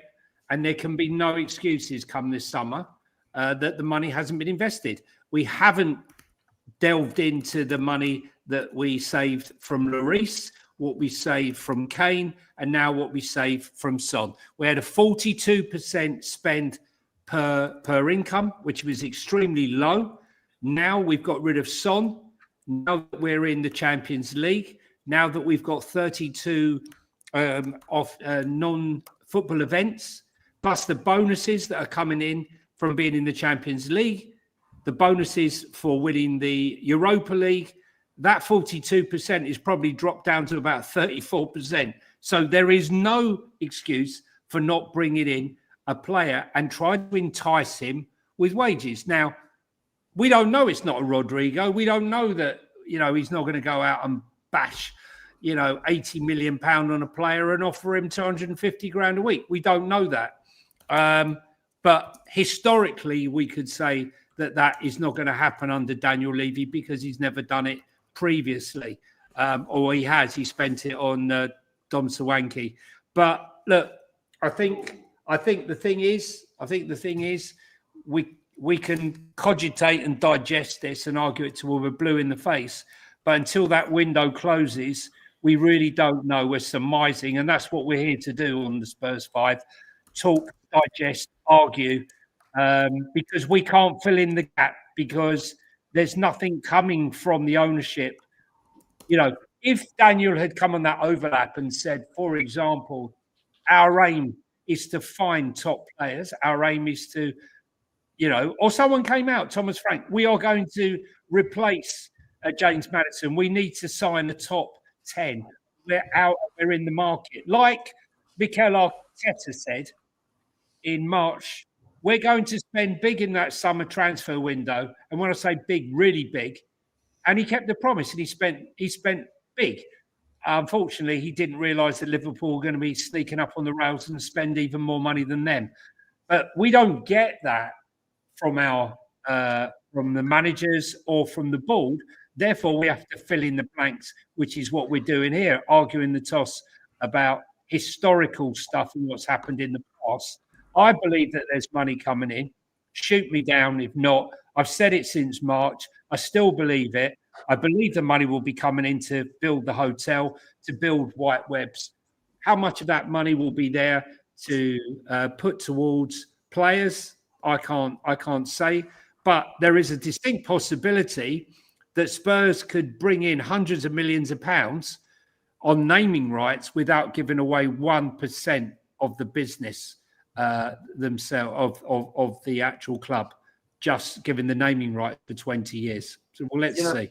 You know, Johnny, he came out with Vinay and he was talking about we want to win the Champions League. Yeah, no, I heard. We want to win the Premier League. How about him telling us how he thinks he can take us up to the next level? It's all sound bites. We'll see. We will see, won't we? Trying to win trophies. All it is sound bites. It's all he comes down with. We'll see. So historically, you're correct. It's sound bites, but things are changing. We know that Charrington and Vinay have been brought onto the board. We know I've forgotten her name, the Asian girl who's come in, who's got a fantastic history in finance and corporate activity, Kim. And I just look. I think it's changing. You might not want to hear it's changing, but I believe it's changing. And I believe money's coming in. And if the money is coming in, what idiot goes and says, oh, by the way, we got 500 million coming in and we're going to go and buy a load of players because the 40 million pound player is suddenly 60 and so on and so forth. So let's see what happens. I've got faith that somehow they're not idiots. They know we're in desperate need of players. But it's also up to Thomas Frank. My worry, if I'm going to have a worry, and there is one, that Thomas Frank, having spent his time at Brentford and the type of players that he's had at his disposal, is going to walk into that dressing room and have a massive hard-on when he looks at all the players around him and says, wow, look at all this I've got. It's a massive upgrade. Big mistake, because however much of an upgrade he thinks it is, this squad, his levels are deep. His levels are deeper. He's fishing in different waters, isn't he? You know? Yeah, he's now that, and it's this squad. However good he thinks his squad is compared to what he had, is still not deep enough to have a good run in the Champions League and make a top 5 run in the Premier League. But we shall see, and time will tell. Plenty of arguments tonight, guys. Yeah, appreciate it. So. Someone say something to someone. Chime back in. No, I was just going to say, guys, if you're here in the chat and you're here for the first time, there's like 1,800 of you here. Loads of you have never subscribed. Hit the subscribe button. It doesn't cost anything. And if you want more of this, help support the channel as we go, drive us up to 25,000. And hit the like button, because if each one of you hit the like button, we'd already be smashing. Oh, we must probably been over 1,000 now. We normally are. We're on 1,043 likes apparently. Well done, team. Well done, chat. Appreciate you all. Listen, yeah, it was like a quieter start today. We like to build up, get the engine revving over before we go into madness. I think there'll be a lot of clips coming out over the next couple of days. So don't worry, you haven't got to watch back 2 hours and 40 minutes if you're just joining us. Savas clips. Is there enough? There must be enough clips, clip material for you there, Sav. Hope so. Listen, appreciate you all. Listen, a few fun on Super Chats. Cat Funt, once again, got to be careful how you say that name. I missed Corrie for this. But I guess I'm here for the long haul. Well, until I get kicked out, you're staying, mate. There's no chance you're leaving. By the way, guys, like I say, if you are watching this, in about a month's time, once you understand what this is about, you're going to be the sort of people that tell your wives, sorry, love, can't tonight. Spurs 5 are on. It's going to be a regular thing that's rocking around the Tottenham community. Appreciate you, Cat Fun. Thank you very much for your ongoing generosity, mate. Very cool. Stuart Marcus, thank you, mate. Very cool of you as well. Evening, fellas. Loving the new show. Personally, I think Levy should have been rigged up to a lie detector. Oh, interesting. For those last few questions. Yeah. You know, it is what it is. It is what it is. By the way, just quickly, last thing I'll say is when Saba said he agrees with both Lubo and myself, he ends up on the part where he wants Levy to leave. I'm also very much open for a new owner, as long as they come in with, I don't know, the right ambitions, the right interest in the club, the right, all that kind of subjective stuff. Appreciate you, Stuart, very much, mate. Very generous of you. Rich S. Man. I don't believe a word Levy says when it comes to football. Proof is in actions. Transfer window is open, but still, expect to be left disappointed. And that's fine, mate. Absolutely fine. We shall see. Let's hope. As we've been talking about tonight, I just think the youth team being all sent out on loan, if you're thinking about things, it should mean that there's plans, surely. Andrew Din, Dean, I'm not sure how you say your name, but thank you very much. Levy is the chairman we need, but not the one we deserve. Spurs is the only top club consistently staying relevant that grows organically. I like the organic bit about it, mate. I like the fact that we're not buying our success, that we're doing it the right way. I appreciate you, Andrew. He's come back in. Oh, no, he hasn't. That's the same one. Robson Frank, member for 8 months. We've only been going 2 weeks. What was that? Appreciate you either way. I don't know how that works. That's a man ahead of the curve. He's ahead of the curve, that guy. He knows. Phenomenal. That's sensational. Thank you very much, Robson. I'll let Henry Wright know. You said thank you very much for the ongoing support. What a man. What a man. Big Country Chris. Yeah, but do we all hate logic? I love Logic. Oh, this is about Alex. This is Alex Box Up, isn't it? When he said, "Oh, I can't stand Logic. Yeah. Logic annoys me." Big up to you, Chris. Thank you very much. Daniel Fields come in with a choo-choo train. We call him Clapham Junction on my channel or on our channel, Johnny, because he's always in the train. Absolute legend. The footballing. Drink a shot. Drink a shot. Has said you can judge relative to the framework, and Levy is operating in a rigged market. Yes, he's not flawless, but if the buck stops at the top, Appreciate you, Poxy. This is where I'm at. Just consistent logic is what I look for. But thank you very much, everybody. Absolutely sensational from the chat. Absolutely sensational light game tonight. If you can get us up to 1100 before we finish, it'll be superb. We are back on Thursday, guys, at 8 p.m. straight after the Tottenham Bayern Munich game. So it should be really, really lively. No time at all to even dissect it. Anything that anyone wants to plug, I'll come to you in a second. But guys, last thing I'll ask of you, please smash the like button. Please smash the subscribe. Notification bell buttons should be squeezed. Comments after the game. And also, please do look into the description and get the access to the Spotify and the Apple Pods links. They're there. I'll plug them in a second. And please go over there and follow and hit a 5-star review rating for everybody. Anyone want to plug anything?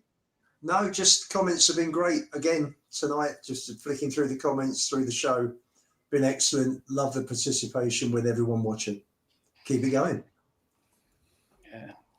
No, I just going to say we're going to redirect to the Dan list, who is, by the way, can we please share the love in the Spurs community? Dan list is 50 subscribers away from 1,000. We're about to send 1,600 of you over to him. If all of you could go over there, and if 10% of you could smash the subscribe button and press the like, please. Even here. This is all about sharing in the community, not a monopolization. So we're sending you all over to the Dan list. He's a great guy. Just before I do, guys, there is the link for the Spotify. I don't have the link for Apple, but Spotify's right there. If you go over there and smash the 5-star rating and follow, we appreciate you very much. We'll send you over to Dan list. We'll see you on Thursday. Clips are coming for sure after this one. We'll see you again. Thanks, everybody. Like, subscribe, and comment. And as always, come on, you Spurs. Come on, you Spurs. Sean and I'll see you tomorrow.